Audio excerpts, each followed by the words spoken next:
നമസ്കാരം. സന്തോഷമായിരിക്കുന്നു. ഞങ്ങൾ കലാമതിയുടെ വെള്ളിയാഴ്ചത്തേക്ക് സ്വാഗതം.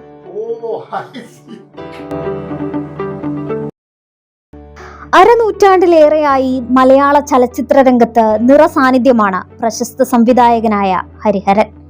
1964 PB ഉണ്ണിയുടെ ശിഷ്യനായി രാഗിണി എന്ന ചിത്രത്തിലൂടെ മദിരാശിയിലെ ഫിലിം സെന്റർ സ്റ്റുഡിയോയിൽ ചലച്ചിത്ര പഠനം ആരംഭിച്ചു. തുടർന്ന് U രാജഗോപാൽ, MS മണി, M Krishnan Nair, AB Raj, JD തൊട്ടാൻ, CV Sridhar തുടങ്ങിയ നിരവധി സാങ്കേതിക വിദഗ്ധരോടൊപ്പം തിരക്കഥ, ഛായാഗ്രഹണം, ചിത്രസംയോജനം, സംവിധാനം തുടങ്ങിയ മേഖലകളിൽ 8 വർഷത്തോളം പരിശീലനം നേടി. 1973 വിമല ഫിലിംസ് മാത്യുവിന്റെ സഹായത്തോടെ ഡോക്ടർ ബാലകൃഷ്ണനുമായി കൂട്ടുചേർന്ന് ലേഡീസ് ഹോസ്റ്റൽ എന്ന ഹാസ്യചിത്രം സംവിധാനം ചെയ്തു. തുടർന്ന് അയലത്തെ സുന്ദരി, ലവ് മാരേജ്, ബാബുമോൻ, തെമ്മാടി വേലപ്പൻ, രാജഹംസം, ഭൂമിദേവി പുഷ്പിണിയായി, പഞ്ചമി, ശരപഞ്ചരം തുടങ്ങി മലയാളം, തമിഴ്, ഹിന്ദി ഭാഷകളിലായി 60ഓളം ചിത്രങ്ങൾ സംവിധാനം ചെയ്തു. അവയെല്ലാം തന്നെ കലാപരമായും സാമ്പത്തികപരമായും വിജയിച്ച ചിത്രങ്ങളായിരുന്നു. പിന്നീട് MT വാസുദേവൻ നായരുടെ കൂട്ടുകെട്ടിൽ രൂപപ്പെടുത്തിയത് ഇടവഴിയിലെ പൂച്ച മിണ്ടാപ്പൂച്ച, വളർത്തുമൃഗങ്ങൾ, വെള്ളം, പഞ്ചാഗ്നി, നഗക്ഷതങ്ങൾ, പരിണയം, അമൃതം ഗമയ, ആരണ്യകം, എവിടെയോ ഒരു ശത്രു, ഏഴാമത്തെ വരവ്, എന്നു സ്വന്തം ജാനകിക്കുട്ടി, ഒരു വടക്കൻ വീരഗാഥ, പഴശ്ശിരാജ എന്നീ ചിത്രങ്ങളായിരുന്നു. ഇവയിൽ 95% സിനിമകളും ദേശീയ തലത്തിലും അന്തർദേശീയ തലത്തിലും നിരവധി അംഗീകാരങ്ങൾ നേടിക്കൊടുത്ത വ്യത്യസ്ത ചലച്ചിത്ര സൃഷ്ടികളായിരുന്നു. കൂടാതെ Filmfare award, Ramu Kariat award, Shantaram award, critics award തുടങ്ങി നിരവധി അംഗീകാരങ്ങളും നേടുകയുണ്ടായി. സ്വന്തം തിരക്കഥയിൽ നിർമ്മിച്ചു സംവിധാനം ചെയ്ത സർഗം എന്ന ചിത്രത്തിന് സംസ്ഥാന, ദേശീയ, അന്തർദേശീയ അംഗീകാരങ്ങൾക്ക് പുറമെ musical journey of Indian cinema എന്ന അംഗീകാരവും ഗോവ ഫിലിം ഫെസ്റ്റിവലിൽ ലഭിക്കുകയുണ്ടായി. 2019 മലയാള ചലച്ചിത്ര രംഗത്തെ സമഗ്ര സംഭാവനയ്ക്കുള്ള കേരള സർക്കാരിന്റെ പരമോന്നത ബഹുമതിയായ JC ഡാനിയൽ അവാർഡ് നൽകി ആദരിച്ചു. സാർ കുറേ വർഷമായി ഈ സിനിമ ഫീൽഡിൽ വന്നിട്ട് സാറ് നല്ല ചിത്രകാരനായിരുന്നു, നല്ല നാടക നടനായിരുന്നു. എന്തിനാണ് സാർ സിനിമയിലേക്ക് വന്നത്? സാമ്പത്തിക ലാഭമാണോ, പേരാണോ? ഞങ്ങളെ ചോദ്യത്തിൽ തന്നെ ഉത്തരമുണ്ടല്ലോ. ഞാനൊരു ചിത്രകാരനായിരുന്നു, നാടക നടനായിരുന്നു എന്ന് പറഞ്ഞാൽ അടുത്ത സ്റ്റേജ് സിനിമയാണ് സ്വപ്നം കാണുക. അങ്ങനെയുള്ളവർ അങ്ങനെയാണെങ്കിൽ പലരും വരുന്നില്ലല്ലോ. മനസ്സിലായി, അത് വേറെ കാര്യം. അത് കഴിവ് മാത്രം പോരാ, അതിൻ്റെ പുറകെ ഒരു ഭാഗ്യം കൂടി വേണം. എന്താണ് നിങ്ങൾ ചോദിച്ചിരിക്കുന്നത്? ഇതാണ് ശരിയാണ്. അപ്പം അങ്ങനെ ടാലൻ്റുള്ള അപൂർവ സിദ്ധിയുള്ള ആളുകൾ പ്രയത്നിക്കുകയും കൂടി വേണം. അങ്ങനെ വരുമ്പോൾ നാച്ചുറലി നമ്മൾ ഉദ്ദേശിക്കുന്ന സ്ഥാനത്തെത്താൻ സാധിക്കും. എൻ്റെ അനുഭവത്തിൽ ഞാൻ ആദ്യമായിട്ട് സിനിമ കണ്ടത് പിന്നെ എൻ്റെ ജ്യേഷ്ഠത്തിൻ്റെ വിവാഹം കഴിച്ചുകൊണ്ടുപോയ സ്ഥലം മലപ്പുറം പെരുമാൾ തിയേറ്ററിനാണ്. കുറേ വർഷങ്ങൾക്ക് മുമ്പാണത്. പ്രസന്ന എന്ന് പറഞ്ഞ സിനിമ ആദ്യം കണ്ടത്. തെക്കുറിശി ഹീറോ, തമിഴ്നാടൻ ബാലയ്യ വില്ലൻ, പത്മിനി ലളിത ഗ്രൂപ്പിലെ ലളിതയായിരുന്നു നായിക. അപ്പം അത് കണ്ടപ്പോൾ നമുക്ക് അത്ഭുതം, ഒരു മായാലോകം. അപ്പം അന്ന് ഒരു ആങ്സൈറ്റി നമ്മളെ മനസ്സിൽ വന്നു സിനിമയെക്കുറിച്ച്. അപ്പോഴേ തുടങ്ങി. പിന്നെ സിനിമകൾ പലതും കണ്ടു.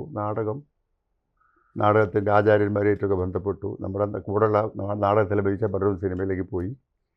പിന്നെ ഒരു നടനാവണം എന്നുള്ളതാണ് ആദ്യം ആഗ്രഹിച്ചത്. മനസ്സിലായില്ലേ? സ്ക്രീനിൽ നമ്മളെ കാണണം എന്നുള്ളതായിരുന്നു ആഗ്രഹം. പിന്നെ പല സന്ദർഭങ്ങളിലൂടെ, അതൊക്കെ വലിയ കഥയാണ്. KT മുഹമ്മദിൻ്റെ നാടകങ്ങളൊക്കെ അഭിനയിച്ചിട്ടുണ്ട്. അമേച്ചർ നാടകങ്ങൾ അഭിനയിച്ചിട്ടുണ്ട് ഞാൻ കോഴിക്കോട്ട്. KT മുഹമ്മദിൻ്റെ, വാസു പ്രദീപിൻ്റെ ഒക്കെ തുടങ്ങിയിട്ടുള്ള നാടകങ്ങൾ.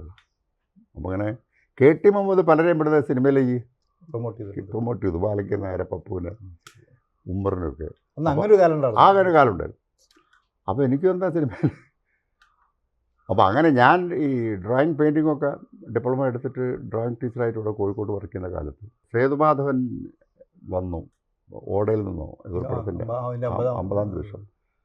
അപ്പോൾ KT മുഹമ്മദ് പരിചയപ്പെടുത്തി. അപ്പോൾ KT മുഹമ്മദ് ഞാനങ്ങനെ പറയായിരുന്നു സിനിമയിൽ അഭിനയിക്കാൻ എന്നെയും കൂടി കയറ്റി വിടണമെന്ന്. അങ്ങനെ സേതുമാധവനോട് പറഞ്ഞു. അപ്പോൾ സേതുമാധവൻ പറഞ്ഞു വരട്ടെ, നമുക്ക് ആലോചിക്കാം. അങ്ങനെ മദ്രാസിൽ പോയി. സേതുമാധവൻ്റെ കൂടെ ഒന്നും അന്ന് വർക്ക് ചെയ്യാൻ പറ്റിയില്ല. പിന്നെ ബഹദൂറിനെ കണ്ടുമുട്ടി. അതൊക്കെ ഞാൻ പറഞ്ഞിട്ടുണ്ട് പലതവണ. തിരിച്ചു വരാൻ നേരത്തെ ബഹദൂർ പറഞ്ഞു പോകാൻ വരട്ടെ, നമുക്ക് ട്രൈ ചെയ്യാമെന്ന് പറഞ്ഞ് അങ്ങനെ പി ബി ഉണ്ണീൻ്റെ കൂടെ. അങ്ങനെ പിന്നെ MS മണി, AB Raj, JD Thottan, M Krishnan Nair, CB Sridhar തുടങ്ങി പലരും കൂടെ അങ്ങനെ ഒഴുകിപ്പോയതാ കൂടെ. ഇതെങ്ങനെ സംഭവിച്ചു എന്ന് ചോദിച്ചാൽ പറയാൻ പറ്റില്ല. പക്ഷേ പിന്നെ നടനായിട്ടില്ലോ, സംവിധാനമായിട്ട് വന്നിരിക്കുന്നത്. ചെറിയ ചെറിയ റോളുകളൊക്കെ അഭിനയിച്ചു പല പടങ്ങളിലും. അപ്പോൾ ബഹദൂർ എന്നോട് പറഞ്ഞു, നടന്മാരെന്ന് പറഞ്ഞ താരങ്ങളാണ്, അത് മിന്നി തിളങ്ങി ഞാൻ കേട്ടുപോകും. ടെക്നിക്കലായിട്ട് പോയിട്ടുണ്ടെങ്കിൽ ഇറ്റ് ഈസ് ഫോർ എവർ, ഏത് കാലത്തും അത് ശരിക്കും പഠിച്ചിട്ടുണ്ടെങ്കിൽ. അതുകൊണ്ട് നീ സിനിമയിൽ അപ്പം ബഹദൂറിന് എന്നെ പരിചയമുണ്ട്. ബഹദൂറിൻ്റെ നാടക ട്രൂപ്പിൽ ഞാൻ അഭിനയിച്ചിട്ടുണ്ട്. വല്ലാത്ത പൂവൻ, മാണിക്യ കൊട്ടാരം, അടിയന്തരാവസ്ഥ നാടകങ്ങളിലൊക്കെ. അത് വേറെ കഥയാണ്, അതൊക്കെ ഓരോ കഥയാണ്. അപ്പോൾ അങ്ങനെ ബഹദൂറിന് എൻ്റെ ടാലൻ്റൊക്കെ അറിയാം.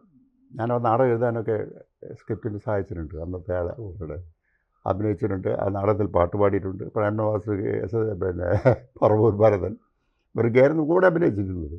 അപ്പോൾ ബഹദൂറിന് എൻ്റെ ഹിസ്റ്ററി അറിയാം. അപ്പോൾ ബഹദൂർ എന്നോട് പറഞ്ഞു ടെക്നോളജിയിലേക്ക് പോകാമെന്നുള്ളത് ഡയറക്ടറിയിലായിട്ട്.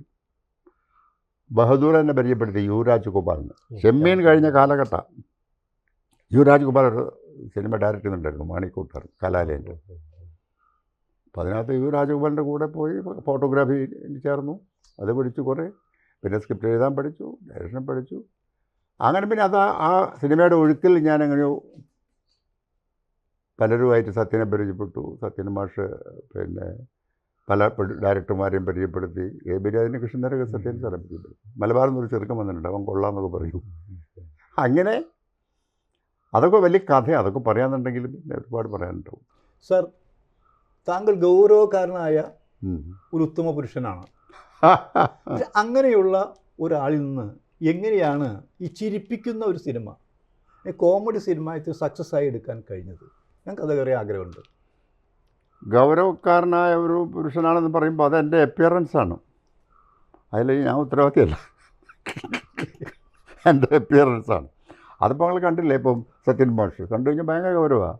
ഒന്നാന്തരം ഫലിതം പറയും, അറിയുമ്പോൾ ഒന്നാന്തരം തമാശ പറയും. സത്യൻ സാറിനെ കണ്ടു കഴിഞ്ഞിട്ടുണ്ടെങ്കിൽ കാര്യമല്ലേ. അങ്ങനെ പലരും ഉണ്ട്. അത് അപ്പിയറൻസിൻ്റെ സൃഷ്ടിയിലുള്ളതാണ്. പക്ഷേ ഈ ഫലിതം അല്ലെങ്കിൽ തമാശ, സീരിയസ്, ഗൗരവം ഇതൊക്കെ നമ്മുടെ മനസ്സിനകത്തുള്ളതാണ്. അപ്പോൾ ഫലിതമായി സിനിമ എടുക്കാൻ എന്താ കാരണം എന്നുള്ളത് ശരിയാണ്. ആ ചോദ്യം ശരിയാണ്. കാരണം ഈ ഞാൻ ഡയറക്ടറായിട്ട് ആരംഭിക്കുന്ന കാലഘട്ടത്തിൽ ഒരുപാട് സിനിമകളിൽ അസിസ്റ്റൻ്റായിട്ട് വർക്ക് ചെയ്തിട്ടുണ്ടല്ലോ പല ഡയറക്ടേഴ്സിൻ്റെ കൂടെ. അപ്പോൾ സീരിയസ് ട്രാക്ക് അങ്ങനെ പോയിക്കൊണ്ടിരിക്കും. അതിൽ തമാശൻ്റെ ട്രാക്ക് അതിൽ ഒരു ബന്ധം ഉണ്ടാവില്ല.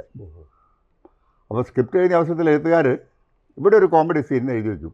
അങ്ങനെ പതിവ്. ഇവിടെ ഒരു കോമഡി സീൻ, അതിൽ വന്ന അടൂർ ബാസി, ബഹദൂർ, സുകുമാരി ഗ്രൂപ്പ് വെച്ച് അവരെ വിളിച്ചു വരുത്തിയിട്ട് പ്രത്യേകമായിട്ട് എഴുതിയിട്ട് ജോയിൻ ചെയ്യുമായിരുന്നു. അത് മലയാളത്തിൽ മാത്രമല്ല തമിഴിലൊക്കെ പ്രത്യേകിച്ചും.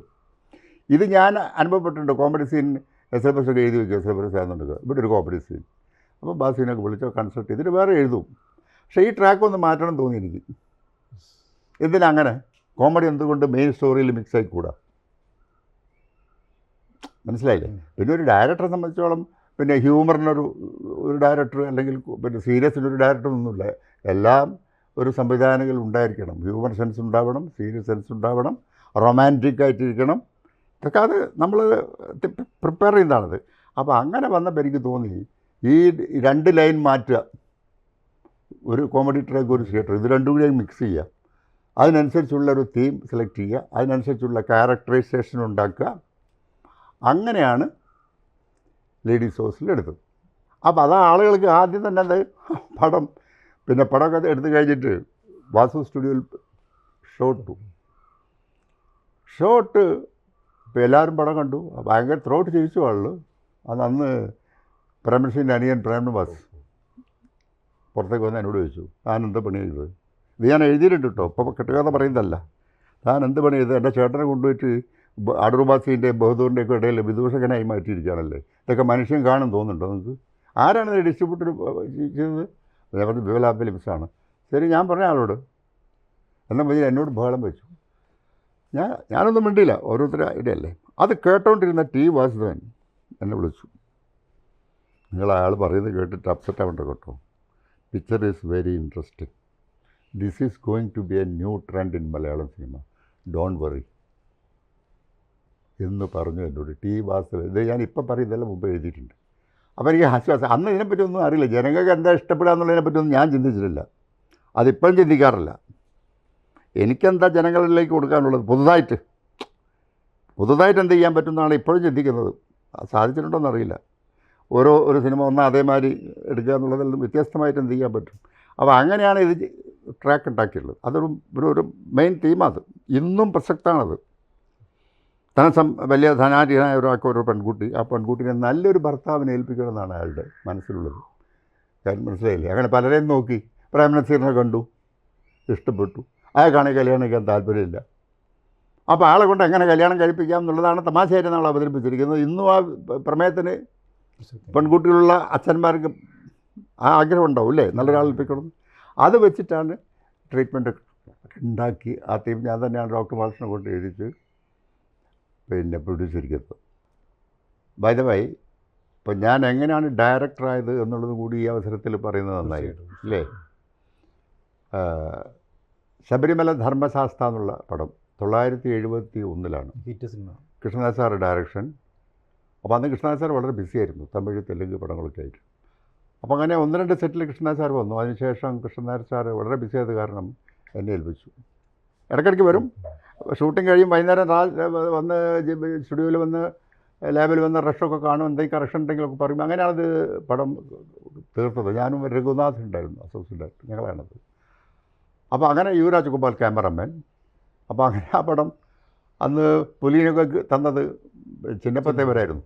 വായന സ്റ്റുഡിയോയിൽ അടുത്ത ഫ്ലോറിൽ പുലികളും ആനയും ഒക്കെ ഉണ്ടായിരുന്നു. അപ്പോൾ അങ്ങനെ രാജേട്ടനും ഞാനെല്ലാം കൂടി ഒരു പുലിയെ വെച്ച് 10 പുലിയായിട്ട് മാസ്ക് ഇത് എടുക്കുകയൊക്കെ ചെയ്ത് പടം ഗംഭീരമായിട്ട് എടുത്തു. ശബരിമല ധർമ്മശാസ്ത്ര പടം ഷൂട്ടിംഗ് നടന്നുകൊണ്ടിരിക്കുമ്പോൾ പല ആളുകളും മാത്യു സാറിനോട് പറഞ്ഞു, ഇത് ഈ പിള്ളേരൊക്കെ വെച്ച് എടുക്കുകയാണ്, എന്താ ചെയ്യുന്നത് എന്നൊക്കെ പറഞ്ഞ് പേടിച്ചിട്ടുണ്ട്, പഠിപ്പിച്ചിട്ടുണ്ട്. പലരും ഉണ്ട്, പേരൊന്നും ഞാൻ പറയുന്നില്ല, പല പ്രൊഡ്യൂസേഴ്സ്. അപ്പം മാത്യു സാർ പടമെല്ലാം കഴിഞ്ഞ് റിലീസ് ചെയ്ത് പടം ഹിറ്റായപ്പോൾ വളരെ ഹാപ്പി. ഒരു എന്നോട് പറഞ്ഞു, നിങ്ങളുമായുള്ള ചെറുപ്പക്കാർ ഡയറക്ടറായിട്ട് വരണം, ഞാൻ ഫുൾ ഫൈനാൻസ് ചെയ്യും പടത്തിന്, നിങ്ങൾ നസീർ സാറിൻ്റെ ഡേറ്റ് വാങ്ങിക്കോളൂ എന്ന് പറഞ്ഞു. എനിക്ക് ഷോക്കായിപ്പോയി. അന്നത്തെ കാലത്ത് ഈ അസിസ്റ്റൻ്റ് ഡയറക്ടേഴ്സിനൊന്നും ആരും ഡയറക്ടറാക്കാറില്ല. 4-5 ഡയറക്ടർമാരുണ്ട്, കാര്യമായിട്ടുണ്ട്, സേതുമാധവൻ, എം കൃഷ്ണദാസ് സാർ, ബിരാജ്, കുറച്ച് ആളുകളേ ഉള്ളൂ. ഡയറക്ടറാക്കുന്ന കാര്യമില്ല അന്നത്തെ കാലത്ത് സത്യം പറഞ്ഞാൽ. ഒരു പക്ഷേ ആദ്യമായിട്ടൊരു അസിസ്റ്റൻ്റ് ഡയറക്ടർ മദ്രാസിൽ മലയാളത്തിൽ ഞാനായിരിക്കും ചിലപ്പോൾ ഡയറക്ടറായിട്ട് വന്നിരിക്കുക എന്ന് എനിക്ക് തോന്നുന്നു. ആ കാലഘട്ടത്തിലാണ് ഇങ്ങനെ ഡയറക്ടർ ചെയ്യാൻ പറയുന്നത്. എനിക്ക് ഷോക്കായി. എനിക്ക് എന്താ ചെയ്യേണ്ടതെന്നറിയാം, എനിക്ക് പറ്റുമോ എന്നുള്ള സംശയമായി. അപ്പോൾ ഞാൻ നസീർ സാറിനെ പോയി കണ്ടിട്ട് പറഞ്ഞു, ഇങ്ങനെ സംഭവമുണ്ട്, നസീർ സാർ പറഞ്ഞിട്ടുണ്ടെന്ന്. എന്താ ഹരൻ ചോദിക്കുകയാണോ, ധൈര്യമായിട്ട് ചെയ്യണം. അല്ല സാർ ഞാൻ ചെയ്താൽ ശരിയാവും. എന്താ ശരിയാവാതെ, ധൈര്യമായിരിക്കണം, ഞാനുണ്ട് കൂടെ. അപ്പം എനിക്കൊരു സമാധാനം. പിന്നെ എൻ്റെ അന്നത്തെ ആ കാലഘട്ടത്തിൽ വളരെ അടുത്ത ഒരു ഫാമിലി ഫ്രണ്ട് എന്ന് പറഞ്ഞാൽ എൻ്റെ ഒരു ഗാർഡിയൻ എന്ന് പറഞ്ഞാൽ ഡോക്ടർ ബാലകൃഷ്ണനായിരുന്നു. ഡോക്ടർ ബാലകൃഷ്ണൻ കുറേ പടങ്ങളൊക്കെ എടുത്ത് പിന്നെ സിനിമയൊക്കെ നിർത്തിവെച്ച സമയമാണ്. അപ്പോൾ ഞാൻ ഡോക്ടറോട് അങ്ങനെ പറഞ്ഞു. അപ്പോൾ ഡോക്ടർ പറഞ്ഞു, ധൈര്യമായിരിക്കും, ഞാനും കൂടെ ഇരിക്കാം. അങ്ങനെയാണ് ആ പടം തുടങ്ങിയത്. അന്നൊരു ആശയം ഉണ്ടായിരുന്നു, പറഞ്ഞില്ലേ ഞാൻ കഥ, ഒരു തമാശ പടം നിങ്ങൾ പറഞ്ഞില്ലേ, അത് തമാശ പടം എടുക്കാൻ കാരണം എന്താണെന്ന് വെച്ചിട്ടുണ്ടെങ്കിൽ ആ കാലഘട്ടത്തിൽ ഈ സീരിയസ് കഥകൾ ഒരു ലൈൻ, കോമഡി വേറൊരു ലൈൻ, 2 ട്രാക്കിലാണ് സിനിമ പോയിക്കൊണ്ടിരുന്നത്. മനസ്സിലായില്ല? അത് എല്ലാ ഭാഷയിലും, തമിഴ് തെലുങ്ക് ഒക്കെ അതെ. കോമഡി ട്രാക്ക് വേറെ, അത് വേറെ ബന്ധമല്ല. റൈറ്റർ എഴുതി വയ്ക്കും, ഇവിടെ ഒരു കോമഡി സീനാകാം, പുട്ടിന് വീര പോലെ. അതെ. അപ്പോൾ അങ്ങനെ പിന്നെ അതിന് വേറെ ട്രാക്ക് ആളുകൾ എഴുതും. അത് വളരെ കാലം അങ്ങനെയായിരുന്നു എല്ലാ ഭാഷയിലും. അപ്പോൾ തമാശ സീനുകളൊക്കെ എന്ന് പറഞ്ഞാൽ അടൂർ ബാസി, സുകുമാരി ചേച്ചി, പിന്നെ ബഹദൂർ, ആ ട്രാക്ക് വേറെയാണ്. അപ്പോൾ ഞാൻ സിനിമ ഡയറക്റ്റ് ചെയ്യാൻ തുടങ്ങിയപ്പോൾ എനിക്ക് തോന്നി ഇതിനൊക്കെ ഒരു മാറ്റം വരുത്തണമല്ലോ. നമുക്ക് എന്തെങ്കിലും ഒന്ന് നമ്മൾ ഡിഫറൻ്റായിട്ട് ചെയ്തു തോന്നണമെങ്കിൽ അങ്ങനെ അതങ്ങ് ആ മതിലങ്ങ് പൊളിച്ചിട്ട് മെയിൻ കഥയിലേക്ക് കൊണ്ടുവന്നിട്ട്. ആദ്യത്തെ സിനിമ സക്സസ് ആയി, കോമഡിയാണ്. രണ്ടാമത് ചെയ്തതും കോമഡി പടമാണ് കോളേജുകൾ. ആ കോളേജുകൾ ചെയ്തപ്പോൾ ആദ്യ സിനിമ ചെയ്ത് അത്ര ബുദ്ധിമുട്ടുണ്ടായിരുന്നോ? പുതിയ ആൾക്കാരെ അതിൽ കാസ്റ്റ് ചെയ്തിട്ടുണ്ടോ?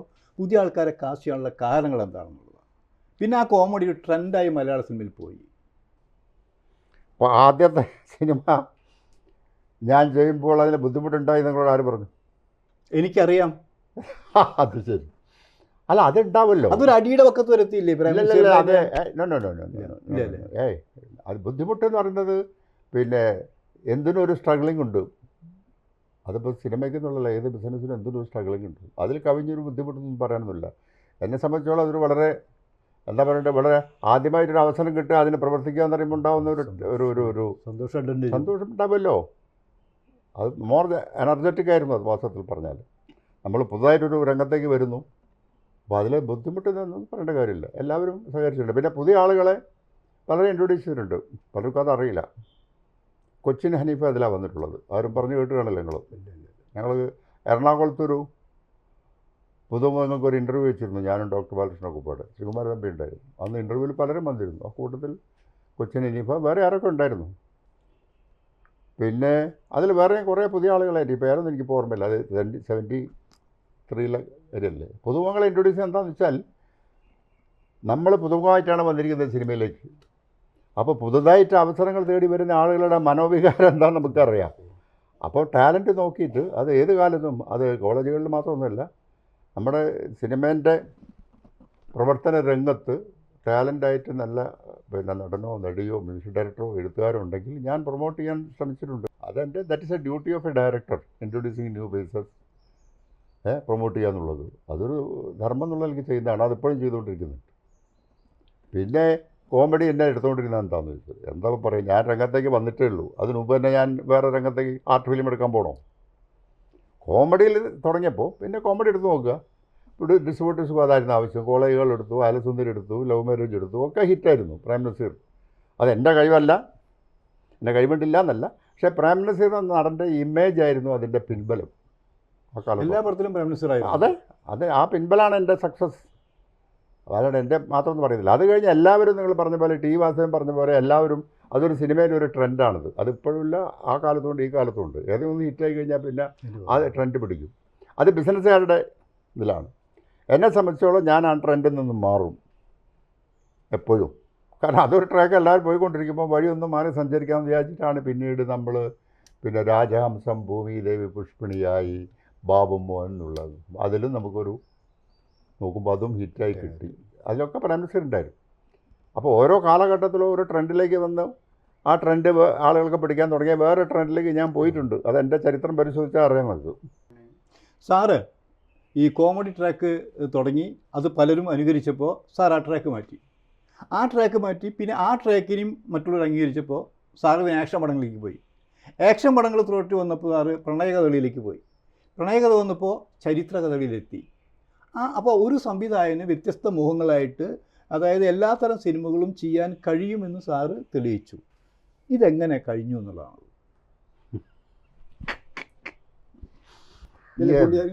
എന്ത് ചോദ്യങ്ങൾ ചോദിക്കുന്നത്. ഇതിപ്പോൾ മറ്റൊരാളെ ബോധ്യപ്പെടുത്താനോ അല്ലെങ്കിൽ ഞാൻ ഇതെല്ലാം കഴിവുള്ള ആളാണെന്ന് തെളിയിക്കുക എന്നുള്ള ഉദ്ദേശത്തൊന്നും ചെയ്തതല്ല. പിന്നെ ഒരു ഡയറക്ടർ എന്ന് പറഞ്ഞിട്ടുണ്ടെങ്കിൽ ഒരു ട്രേഡ് മാർക്ക് പറയേണ്ട കാര്യമില്ല. ഇന്ന മാതിരിയാണ്, അയാൾ ഒരു കോമഡിൻ്റെ ആളാണ്, അല്ലെങ്കിൽ സീരിയസിൻ്റെ ആളാണ്, അല്ലെങ്കിൽ അയാൾ പിന്നെ എന്താണ് ഇൻവെസ്റ്റിഗേഷൻ്റെ ആളാണ്. അതിലെനിക്കിഷ്ടമല്ല. ഞാനിത് മറ്റുള്ളവരിത് ഏറ്റെടുത്തോ ചെയ്തോ ഒന്നും ഞാൻ ചിന്തിച്ചിട്ടില്ല. എന്നെ സംബന്ധിച്ചോളം ഡിഫറൻ്റായിട്ടുള്ള സിനിമകൾ ചെയ്യുക എന്നുള്ളതാണ് എൻ്റെ ലക്ഷ്യം. പണ്ടേ അതെ, വ്യത്യസ്തമായിട്ടുള്ള കഥകൾ, ഒരേ കഥ സ്റ്റൈലല്ലാതെ. അപ്പോൾ ആദ്യ കാലഘട്ടത്തിൽ കുറച്ച് കോമഡിയൊക്കെ ചെയ്തപ്പോൾ അതൊക്കെ നല്ല രീതിയിൽ പോയപ്പോൾ വേറെ ട്രാക്ക് മാറണമെന്ന് എനിക്ക് തന്നെ തോന്നി. ഞാനിത് ചെയ്തു. മനസ്സിലായില്ലേ? അപ്പോൾ അതുകൊണ്ട് ഒരു സംവിധായകൻ എന്ന് പറഞ്ഞിട്ടുണ്ടെങ്കിൽ എല്ലാ തരത്തിലുള്ള സിനിമകളും ചെയ്യാൻ കഴിവുള്ളവനായിരിക്കണം എന്നാണ് എൻ്റെ വിശ്വാസം. അത് ഒരു പരിധി വരെ ശ്രമിച്ചിട്ടുണ്ട് ഞാൻ സിനിമയിൽ. നിങ്ങൾക്ക് കണ്ടാൽ അറിയാം, ഒരു സിനിമ വേറൊരു സിനിമ മാതിരി എനിക്ക് ഉണ്ടാവും തോന്നില്ല. ഒരു കഥ, അതാണ് എൻ്റെ നിലനിൽപ്പിൻ്റെ ഒരു രഹസ്യം. സാറിൻ്റെ വ്യത്യസ്ത സിനിമയായിരുന്നു ശരപഞ്ചരം. ആ സിനിമയിൽ ജയനെ കാസ്റ്റ് ചെയ്ത് എന്തുകൊണ്ട്?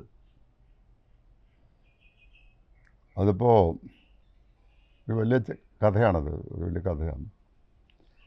ആക്ച്വലി മലയാറ്റൂർ രാമകൃഷ്ണ വെച്ചൊരു കഥ എടുക്കാൻ പ്ലാൻ ചെയ്തു ജി പി ബാലൻ. എൻ്റെ ഒരു പ്രൊഡ്യൂസറാണ്, അറിയാലോ.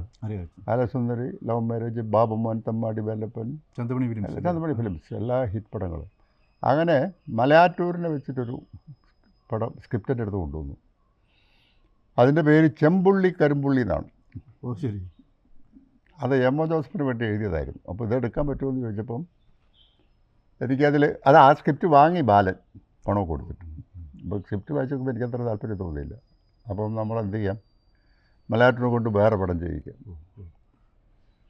അങ്ങനെ ഞങ്ങൾ മലയാറ്റൂർ അന്ന് പിന്നെ കോട്ടയ്ക്കൽ ആര്യവിശാലയിൽ ചികിത്സയിലായിരുന്നു. അപ്പോൾ പോയിട്ട് ബാലൻ പറഞ്ഞത് വേണ്ട, വേറൊരു കഥ എഴുതി തരണം. അപ്പോൾ മലയാറ്റൂരൊന്നും പറഞ്ഞില്ല, എന്നെ തനിച്ച് വിളിച്ച് പറഞ്ഞു ഇതിപ്പം ഒരു കഥ എഴുതാൻ പറ്റുന്ന സാഹചര്യമല്ല. മനസ്സിലായില്ലേ? പിന്നെ പണം വാങ്ങിയിട്ടുണ്ട് 10,000 രൂപ, അത് തിരിച്ചു ചോദിക്കും ബാലൻ. അതുകൊണ്ട് ഞാൻ ഒന്ന് രണ്ട് തീം പറയാം, അതാരെ കൊണ്ടെങ്കിൽ എഴുതിച്ചിട്ട്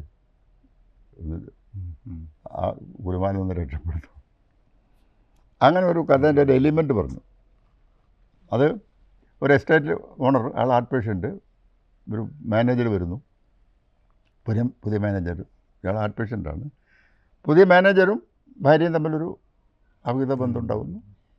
അതിൻ്റെയൊക്കെ ഒരു സമാപ്തിയായിട്ടൊരു സാധനം പറഞ്ഞു. അതായത് ഒരു ഇംഗ്ലീഷ് പഠനത്തിൽ ഇതാണെന്നൊക്കെ ആരോ പിന്നീട് പറഞ്ഞു, അതെനിക്ക് തോന്നിയിട്ടില്ല. അപ്പം ഇത് ഡെവലപ്പ് ചെയ്തിട്ട് ഞാൻ KT ആയിട്ട് സംസാരിച്ചിട്ട് ഞങ്ങൾ ഒരു അന്നത്തെ കാലത്ത് ഒരു സ്പിരിറ്റ് ഉണ്ടല്ലോ, അങ്ങനെ ഒരു കഥ ഉണ്ടാക്കി. അത് പിന്നെ കുതിരക്കാരനാക്കി മാനേജറിന് പകരം.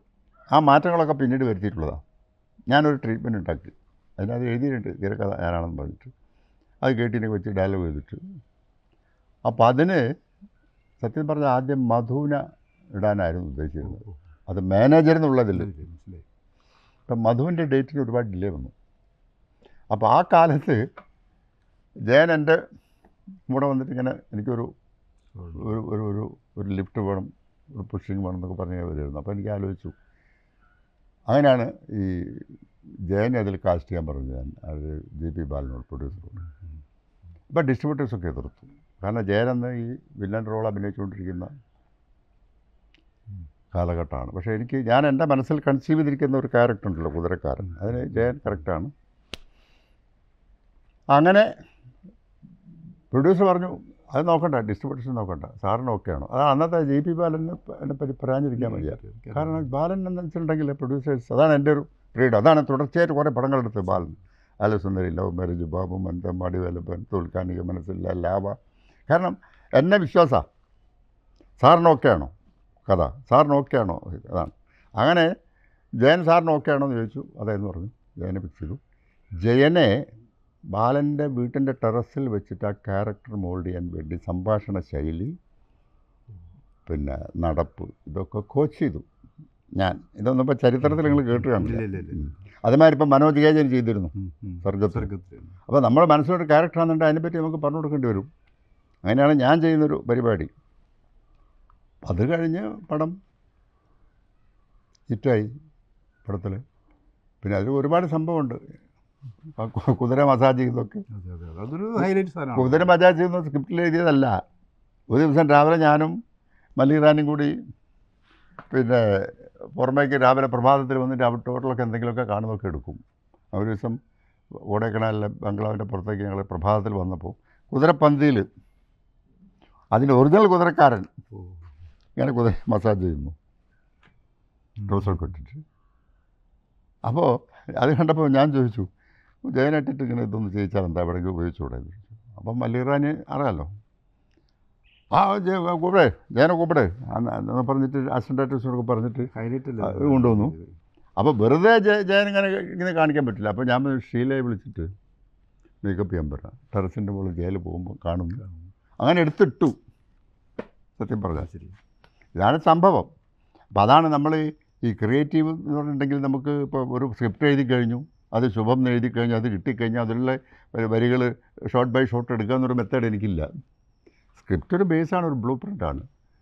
പിന്നെ അത് എടുത്തുകൊണ്ട് വരുമ്പം എന്തെല്ലാം നോക്കി ഇൻസ്പയർ ചെയ്യുന്നു, അതിനുള്ള മാറ്റങ്ങളൊക്കെ വരുന്നു. എല്ലാ പടത്തിലും ചെയ്തിട്ടുണ്ട് ഞാൻ. ആർക്കും അറിയില്ല, അതൊന്നും ആരും ചോദിക്കാറില്ല, പറയാറില്ല. മനസ്സിലായില്ലേ? നിങ്ങളൊന്നും ചോദിക്കില്ലല്ലോ. നിങ്ങൾക്ക് എത്രയോ സിനിമകൾ ചെയ്തിട്ടുണ്ട്. എന്താണ് നിങ്ങളുടെ കോൺട്രിബ്യൂഷൻ ഇതിനകത്ത്?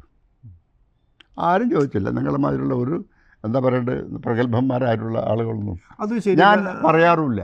അല്ല, ഒരു ഡയറക്ടർ നന്നായിട്ട് ചെയ്തില്ല, പിന്നെ എന്ത് കോൺട്രിബ്യൂഷൻ ചോദിച്ചാൽ പിന്നെ മണ്ടത്തരല്ലേ ഞങ്ങൾ ചോദിക്കുന്നത്? അല്ല, മണ്ടത്തല്ല, ബുദ്ധിപൂർവ്വം ചോദിക്കണം. പിന്നെ എന്തിനാ ഡയറക്ടർ നിങ്ങൾ എന്ത് ചെയ്താൽ പോരെ?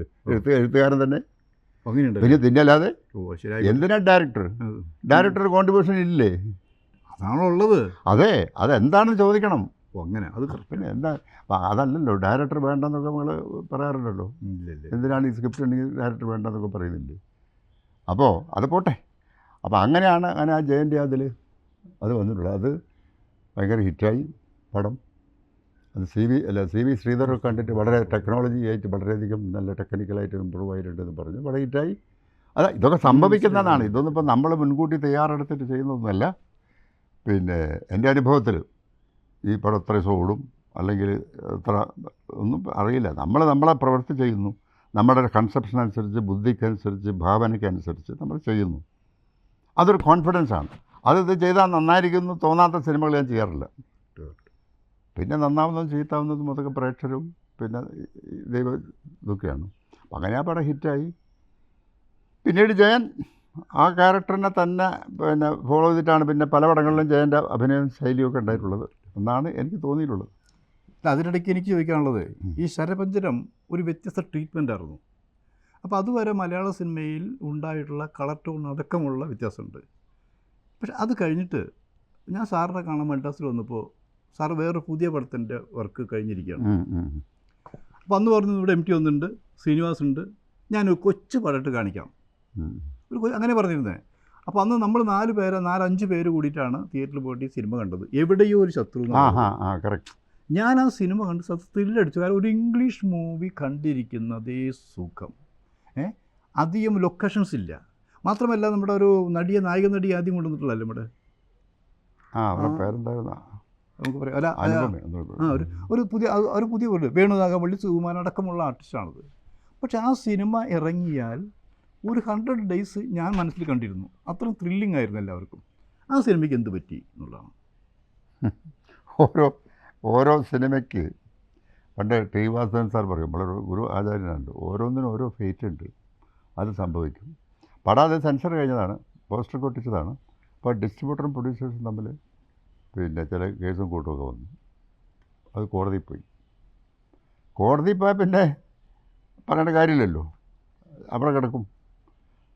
അങ്ങനെ കിടന്നുപോയി പടം, റിലീസായില്ല.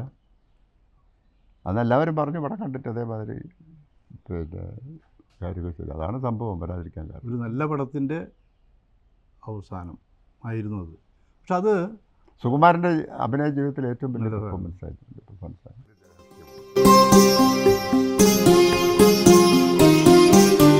2 പടങ്ങൾ ഒരേ സമയം, അതായത് പഞ്ചാഗ്നിയും നക്ഷത്രങ്ങളും ഒരേ സമയം.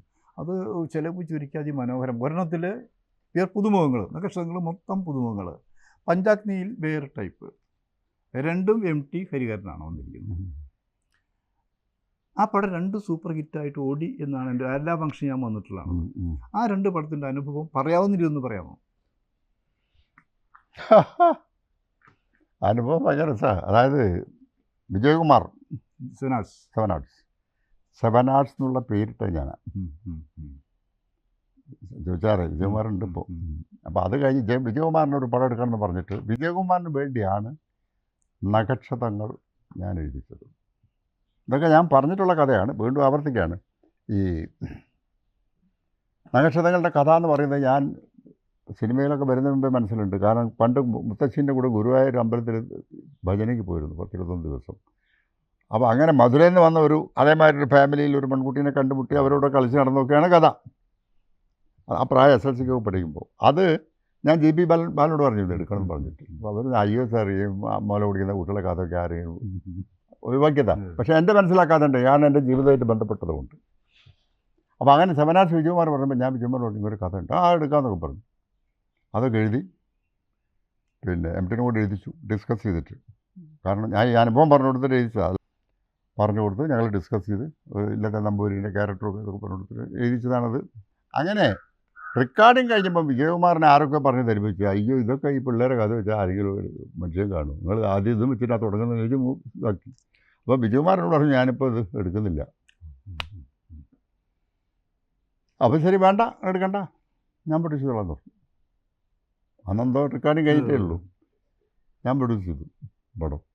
അദ്ദേഹത്തിന് വേറെ പടം, പിന്നെ സ്റ്റാർസിനെ വെച്ചെടുക്കാൻ പറ്റുന്ന രീതിയിൽ പിന്നെ എം ടിയോട് പറഞ്ഞപ്പോൾ ഞങ്ങൾ ഡിസ്കസ് ചെയ്തിട്ട് പഞ്ചാഗ്നി ഉണ്ടാക്കി. ഇങ്ങനെയാണ് ആദ്യം പഞ്ചാഗ്നി റിലീസ് ചെയ്തു, ഇതവിടെ മാറ്റി വെച്ചു പടം ഫിനിഷ് ചെയ്തിട്ട്. അങ്ങനെ പിന്നെ അതിന് ശേഷം പഞ്ചാഗ്നി ഹിറ്റായി, 250 ദിവസം പോയി, എനിക്ക് അറിയുമെന്നറിയില്ല, ഭയങ്കര ഹിറ്റാണ്. അത് കഴിഞ്ഞ ശേഷം വീണ്ടും 7 ആർട്സ് നഗർച്ച റിലീസ്, അത് ഹിറ്റായി.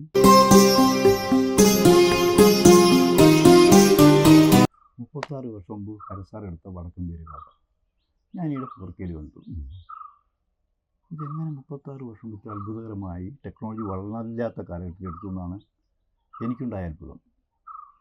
മറ്റൊരിക്കൽ നസീർ സാറ് പറഞ്ഞു, ഹരസാറ് ഒരു വടക്കൻ പാട്ട് ഉദയ സ്റ്റുഡിയോയ്ക്ക് വേണ്ടി എടുക്കാൻ പോകുന്നു. പിന്നെ ഇത് ഇപ്പോൾ എടുത്തത് ജഗദീഷ് പ്രൊഡക്ഷൻസാണ്. ഇതെങ്ങനെ സാർ ഈ മാറ്റം വന്നിരിക്കുന്നു എന്ന് പറഞ്ഞ കൊള്ളാം. ഇതൊക്കെ സിനിമയിൽ സാധാരണ സംഭവിക്കുന്നതല്ലേ. ഒരാൾക്ക് വേണ്ടി കഥ എഴുതും, വേറൊരാൾ ഡയറക്റ്റ് ചെയ്യും, സ്വാഭാവിക. എന്താ സംഭവം എന്ന് വെച്ചാൽ, കുഞ്ചാക്കോ സാർ മരിച്ച കാലഘട്ടത്തിൽ കുറേ കഴിഞ്ഞ ദിവസം ഒരു ദിവസം എന്നോട് ഏതോ ഒരു പടം ഷൂട്ട് ചെയ്യാൻ പ്രേം നസീർ പറഞ്ഞു, നിങ്ങൾ ഉദയ സ്റ്റുഡിയോന് വേണ്ടി ഒരു വടക്കം പാട്ട് ചെയ്യണം. ശരി, ചെയ്യാത്തല്ല. അപ്പോൾ ഞാൻ പറഞ്ഞു, ഞാൻ ചെയ്യുമ്പം എന്തെങ്കിലും വ്യത്യസ്തമായിട്ട് വേണം ചെയ്യാം. അതിനെനിക്ക് അവിടെ ഇതുവരെയുള്ള എല്ലാ വടക്കം പാട്ട് ചിത്രങ്ങളും കാണണം. അത് ഞാൻ ഏർപ്പാട് ചെയ്യാൻ തുടങ്ങി. ഞാൻ ഉദയ സ്റ്റുഡിയോയിൽ ഏർപ്പാട് ചെയ്തു. ഇതൊക്കെ ഞാൻ പറഞ്ഞതാണ് കേട്ടോ, ആവർത്തിക്കാനായിരുന്നു. എൻ്റെ ഇൻ്റർവ്യൂവിലൊക്കെ പറഞ്ഞിട്ടുണ്ട്. അപ്പോൾ ഞാൻ മംഗോ ബാലകൃഷ്ണനെ കൂട്ടി പോയി ഉദയ സ്റ്റുഡിയോയിൽ ക്യാമ്പ് ചെയ്തിട്ട് അവിടെ എടുത്ത എല്ലാ ഒരു ഡസനിൽ കൂടുതൽ വടക്കം പാട്ടുകൾ കണ്ടു. അപ്പം അത് റിയാലിറ്റിയിൽ നിന്ന് കുറച്ച് വ്യത്യസ്തപ്പെട്ടിട്ട് കുറേ കൂടി സൗന്ദര്യാത്മകമായിട്ട് എടുക്കാനാണ് ശ്രമിച്ചിട്ടുള്ളത്. അതിന് കുറ്റം പറയാൻ പറ്റില്ല, അത് കമേഴ്ഷ്യലായിട്ടുള്ളതല്ലേ. അപ്പോൾ അതിൽ നിന്ന് വ്യത്യാസമായിട്ടൊരു സിനിമ എടുക്കാൻ ഞാൻ തീരുമാനിച്ചു. അപ്പം ഞാൻ പറഞ്ഞു അവരോട്, അത് എം ടി വാസുദേവൻ നായർ എഴുതണം, ഉണ്ടെങ്കിൽ നമുക്ക് വ്യത്യാസം കിട്ടും. അത് സംബന്ധിച്ചു. അവിടെ കുറേ വടക്കം പാട്ടിൻ്റെ പുസ്തകങ്ങളൊക്കെ ഉണ്ടായിരുന്നു, അതൊക്കെ എൻ്റെ അടുത്ത് എടുത്തു വന്നു. ഞാൻ കുറേയൊക്കെ വായിച്ചു, പിന്നെ എം ടി കൊണ്ട് കൊടുത്തു. എം ടിയോട് എഴുതാൻ പറഞ്ഞപ്പോൾ ആദ്യം എം ടിക്ക് അത്രയൊരു താല്പര്യം ഉണ്ടായിരുന്നില്ല. കാരണം ഒരുപാട് വടക്കം പാട്ടുകൾ വന്നു കഴിഞ്ഞു, ഇനിയിപ്പോൾ വടക്കം പാട്ടിൽ ഇനിയിപ്പോൾ എന്ത് ചെയ്യാനാണ്. അപ്പം ഞാൻ പറഞ്ഞു, ഇപ്പോൾ ഹീറോൻ്റെ വ്യൂ പോയിൻറ്റിലാണ് വന്നിട്ടുള്ളത്. ഇപ്പം ജാപ്പനീസ് ഫിലിമൊക്കെ ഉണ്ട്, ചൈനീസ് ഫിലിമൊക്കെ ഉണ്ട്, സ്ത്രീകളുടെ വ്യൂ പോയിൻറ്റിലുണ്ട്, അഭ്യാസികളായിട്ടുള്ള സ്ത്രീകൾ. അപ്പോൾ അങ്ങനെ വല്ല ഉണ്ണിയാർച്ചയോ അല്ലെങ്കിൽ മതിലേരി കന്യയോ ഒക്കെ ഇമ്പോർട്ടൻ്റ് ആയിക്കൊണ്ട് അങ്ങനെ ആക്കാൻ നോക്കും. ഇത് ആലോചിക്കട്ടെ എന്ന് പറഞ്ഞു. അങ്ങനെ ആലോചിച്ചു, ഞങ്ങൾ ചർച്ച ചെയ്തു. പിന്നെ കുറേ ചർച്ച ചെയ്തു പല വിധത്തിലും. അങ്ങനെ എം ടി പറഞ്ഞു, നമുക്കൊരു കാര്യം ചെയ്യാം, ചന്തുവിൻ്റെ കാഴ്ചപ്പാടില്ലാത്ത. അങ്ങനെയാണത് തുടങ്ങിയത്. അങ്ങനെ ഇരിക്കെ പിന്നെ ഉദയ സ്റ്റുഡിയോ അന്നത്തെ പ്രൊഡ്യൂസറും സംഘമൊക്കെ ആയിട്ട് ചെറിയ ചില മിസ്അണ്ടർസ്റ്റാൻഡിംഗ് ഉണ്ടായി അതിൻ്റെ പ്രവർത്തന രംഗത്ത് നമ്മളായിട്ട്. അതുകൊണ്ട് പിന്നെ അതങ്ങനെ നിന്നുപോയി. അതിന് ശേഷം പിന്നെ നമ്മുടെ PVG ഞാൻ എവിടെയും കൂടി ഒരു പടം വേണമെന്ന് പറഞ്ഞപ്പോൾ പൾസരാജാണെന്ന് ആലോചിച്ചിരുന്നത്. ശരിയാണ്, അവർക്ക് വേണ്ടി. ഇതൊക്കെ ചരിത്രമാണ്, ഇതൊന്നും ആർക്കും അറിയില്ല, പറഞ്ഞിട്ടുമില്ല. പൾസരാജ് ഡിസ്കസ് ചെയ്തുകൊണ്ടിരുന്നപ്പോഴാണ് നമ്മൾ അറിഞ്ഞത് IV ശശി പിന്നെ 921 എടുക്കാൻ പോകുന്നു. പിന്നെ അതും ദമർമാഷറ്റാന്ന് പറഞ്ഞത്, അതും സ്വാതന്ത്ര്യ സമരത്തിൻ്റെ ബാക്ക്ഗ്രൗണ്ട്. അപ്പോൾ അത് മാറ്റി വെച്ചു. അപ്പോൾ ഞാൻ ചോദിച്ചു, പിന്നെ നമുക്ക് അന്ന് ഉദയന് വേണ്ടിയിട്ട് ആലോചിച്ചൂടെ ചോദിച്ചു. ശരി, ആലോചിക്കാൻ പറഞ്ഞു. അങ്ങനെയാണ്. പക്ഷേ അന്ന് ആദ്യം നമ്മൾ തീരുമാനിച്ചത് പുതിയ ആളിട്ടെടുക്കാനാണ്. ശരി, കളരി അഭ്യാസികളായിട്ടുള്ള ആളുകളെ കൊണ്ടുവന്ന് പുതിയ ആളിട്ടെടുക്കാമെന്ന് വിചാരിച്ചു. അങ്ങനെ വെസ്റ്റിൽ കളരിക്കാരെ കൊണ്ടുവന്ന് ഇൻ്റർവ്യൂ ഒക്കെ നടത്തിയിട്ടുണ്ട്. ഈ ചരിത്രമൊന്നും ആരും പറയില്ല കേട്ടോ. അപ്പോൾ അങ്ങനെ ഇൻ്റർവ്യൂ ഒക്കെ നടത്തി സ്ക്രിപ്റ്റൊക്കെ എഴുതി കഴിഞ്ഞപ്പോൾ, അപ്പോൾ ചന്തുവിൻ്റെ കാഴ്ചപ്പാടിൽ ഞങ്ങൾ അതിൻ്റെ ചർച്ചകളൊക്കെ നടത്തി, ചർച്ചയൊക്കെ ചെയ്തിട്ടുണ്ട് കേട്ടോ പലതരത്തിലും. അങ്ങനെ സ്ക്രിപ്റ്റ് എഴുതി കഴിഞ്ഞപ്പോൾ ആ ക്യാരക്ടറിനെ പെർഫോം ചെയ്യാൻ ഒരുപാടുണ്ട്. അപ്പോൾ എം ടി പറഞ്ഞു, ഇത് മമ്മൂട്ടി ചെയ്യുന്നതായിരിക്കും നല്ലത്, പൊതുവങ്ങൾക്ക് പോകില്ല, കാരണം അത്രത്തോളം. അങ്ങനെയാണ് മമ്മൂട്ടിയിലേക്ക് വന്നത്. മമ്മൂട്ടി വന്നപ്പോൾ അതിനനുസരിച്ചുള്ള മറ്റുള്ള ആളുകളിലേക്കും സുരേഷ് ഗോപി, പിന്നെ ക്യാപ്റ്റൻ രാജു, ഇങ്ങനെയൊക്കെ ആളുകളിലേക്ക് പോയി. അപ്പോൾ അങ്ങനെയാണ് PV ഗംഗാധരൻ എടുക്കാൻ പോയത്. പിന്നെ ടെക്നോളജിയെ പറ്റി പറഞ്ഞു. ടെക്നോളജി എന്ന് പറയുന്നത് പിന്നെ കഥയ്ക്ക് ആവശ്യമുള്ള ടെക്നോളജി, അതാണ് നമ്മുടെ ഒരു മര്യാദ. സബ്ജക്റ്റിന് ആവശ്യമുള്ള ടെക്നോളജി, അതിപ്പോൾ അതിന് കാലമൊന്നുമില്ല. അപ്പം അന്നെടുക്കുമ്പോഴും ആ ടെക്നോളജി അതിന് ആവശ്യമുണ്ടെന്ന് തോന്നി. അങ്ങനെയാണത് ചെയ്തിട്ടുള്ളത്. ഇപ്പോഴും അത് ഫ്രഷ്. പല ക്ലാസിക് സിനിമകളും അങ്ങനെയാണ്. ഇപ്പം നിങ്ങൾ ബെൻഹറോ 10 കമാൻഡ്മെൻറ്റ്സോ ഒക്കെ എടുത്ത് കണ്ടു നോക്കൂ, അല്ലെങ്കിൽ ലോറൻസോ അറേബ്യയോ, ഇപ്പോഴും അപ്ഡേറ്റ് ആണ്. എന്തെല്ലാം വന്നിട്ടുണ്ടെങ്കിലും അത് കാണുമ്പോൾ അതുമാതിരി അങ്ങനെ ചില സബ്ജക്റ്റുകൾക്ക് അതിൻ്റെ കാഴ്ചപ്പാട് സംവിധായകൻ്റെ തന്നെയാണ്, വേറൊന്നുമല്ല. എങ്ങനെ എടുക്കണം എന്നുള്ളത്, എങ്ങനെ അത് മൗണ്ട് ചെയ്യണം, മനസ്സിലായില്ലേ? ആ വിഷയം നമുക്കൊരു പിന്നൊരു അവസരത്തിൽ പറയാം. ഞാൻ ആ സിനിമ കണ്ടപ്പോഴേ മമ്മൂട്ടി, സുരേഷ് ഗോപി, മാധവി എല്ലാം അഭിനയിച്ചിട്ടുണ്ട്. പക്ഷേ അതിൽ അപാരമായിട്ട് സുരേഷ് ഗോപി അഭിനയിച്ചിട്ടുണ്ട്. ഒരുപക്ഷെ ഇത് മമ്മൂട്ടിയേക്കാൾ നന്നായിട്ടില്ലേ, പ്രാധാന്യം കൊടുത്തിട്ടില്ലേ, ഒരു ഫീലിംഗ് ഉണ്ടായിരുന്നു, എനിക്ക് തോന്നിയാണ്. ഡയറക്ടർ നിലയ്ക്ക് സാറിൻ്റെ അഭിപ്രായം എന്താ? എല്ലാവരും നന്നായിട്ട് അഭിനയിച്ചിട്ടുണ്ട്. ഒരാളിൽ കൂടുതലില്ലേ എന്നുള്ള കോമ്പറ്റീഷൻ്റെ ആവശ്യമൊന്നുമില്ല. എല്ലാ കഥാപാത്രങ്ങളും ആ കഥാപാത്രങ്ങളോട് നീതി പുലർത്തിയിട്ടുണ്ട്. അപ്പം മമ്മൂട്ടി ആയാലും ശരി, സുരേഷ് ഗോപി ആയാലും ശരി, ക്യാപ്റ്റൻ രാജു ആയാലും ശരി. അപ്പം ക്യാപ്റ്റൻ രാജുവിനൊക്കെ പടത്തിലിടുന്നതിനെ പറ്റി ഒരുപാട് ചർച്ചകളൊക്കെ നടന്നിട്ടുണ്ടായിരുന്നു. പക്ഷെ അതൊന്നും ഞാൻ ശ്രദ്ധിക്കാറില്ല. എൻ്റെ ക്യാരക്ടർ ആരാ വേണ്ടെന്ന് അവരെ തന്നെ ഞാൻ പറയും. അരികോടനായിട്ട് സുരേഷ് ഗോപിയിലെ അതെ, സുരേഷ് ഗോപി വന്ന് എന്നോട് സംസാരിക്കുകയോ ചെയ്തിട്ടുണ്ടായിരുന്നു. മനസ്സിലായില്ലേ? അതിനകത്ത് ചരിത്രത്തിലേക്കൊന്നും ഇപ്പോൾ നമ്മളതിൻ്റെ അതൊന്നും പറയണ്ട. എല്ലാവരും നന്നായി അഭിനയിച്ചിട്ടുണ്ട്. Suresh Gopi equally good. ഹരിഹരൻ എന്ന ഡയറക്ടർ, പ്രേംനസീർ, മധു തുടങ്ങിയ വലിയ നടന്മാരെ വെച്ച് സിനിമ ചെയ്ത് വിജയിപ്പിച്ചു. പിന്നീട് മമ്മൂട്ടി, മോഹൻലാൽ വന്നു, അവരുടെ സിനിമകൾ വിജയിച്ചു. ഇതിനിടയിൽ നക്ഷതങ്ങൾ, ജാനകിക്കുട്ടി, സർഗം തുടങ്ങിയ പടങ്ങൾ പുതുങ്ങൾ ഭയങ്കര ഹിറ്റാക്കി. കുറേ കാലമായിട്ട് ഇത്തരം പടങ്ങൾ ചെയ്യുന്നില്ല. പേടിച്ചിട്ടാണോ, ഓടില്ല എന്ന് വിചാരിച്ചിട്ടാണോ? പലരും എന്നോട് പറഞ്ഞിട്ടുള്ളത് ഞാൻ സംവിധാനം ചെയ്തിട്ടുള്ളതിൽ ഏറ്റവും നല്ല പടങ്ങൾ സർഗമാണ്, പരിണയമാണ്, നക്ഷത്രങ്ങളെന്നൊക്കെ പറഞ്ഞിട്ടുണ്ട്. അതുകൊണ്ടാണ് ഞാൻ നിലനിൽക്കുന്നത്. പിന്നെ താരങ്ങൾ വെച്ചിട്ട് പടം എടുക്കില്ലെന്ന് ഞാൻ എപ്പോഴാണ് പറഞ്ഞത്? താരങ്ങൾ വെച്ചിട്ട് പടം എടുക്കാൻ വേണ്ടി നിർമ്മാതാക്കൾ വരികയാണ്, അവർ ഡേറ്റ് കൊടുക്കുകയാണെങ്കിൽ ഇപ്പോഴും ഞാൻ സിനിമ ചെയ്യും. മനസ്സിലായില്ലേ? അതിപ്പോൾ അങ്ങനെ ഒരു പടം ചില ആലോചിക്കുന്നുണ്ട്, പല പടങ്ങൾ. അത് വരുമ്പോൾ അത് ചെയ്യും, അത്രയേ ഉള്ളൂ. അല്ലാണ്ട് വേറെ പ്രത്യേകമായിട്ടുള്ള കാരണങ്ങളൊന്നുമില്ല. ഇപ്പോൾ പുതിയ ആളിട്ടിട്ട് ഞാനൊരു പടം പ്ലാൻ ചെയ്യുന്നുണ്ട് ഗായത്രി സിനിമയുടെ പേരിൽ. ഇതാണ് ഞാൻ പറയുക. പിന്നെ ഉജ്ജയിനി വരെ ചോദ്യം. പുതുമുഖങ്ങളിൽ വെച്ച് സിനിമ ചെയ്യാത്തത് ഓടില്ല എന്ന് വിചാരിച്ച് പേടിച്ചിട്ടാണോ? ഞാനെങ്ങനെയാ ഓടില്ല എന്ന് വിചാരിക്കുക? നക്ഷത്രങ്ങൾ എന്ന് പറഞ്ഞ പടം ഓടിയിട്ടുണ്ട്, സർഗം ഓടിയിട്ടുണ്ട്, ജാനകുട്ടി ഓടിയിട്ടുണ്ട്, ആരണ്യകവും ഒക്കെ ഓടിയിട്ടുണ്ട്, പുതുമംഗലം വെച്ചിട്ടുള്ള പടം. പിന്നെ ഞാൻ എങ്ങനെയാണ് അത് ഓടില്ല എന്ന് വിചാരിക്കുക? അതൊന്നുമല്ല.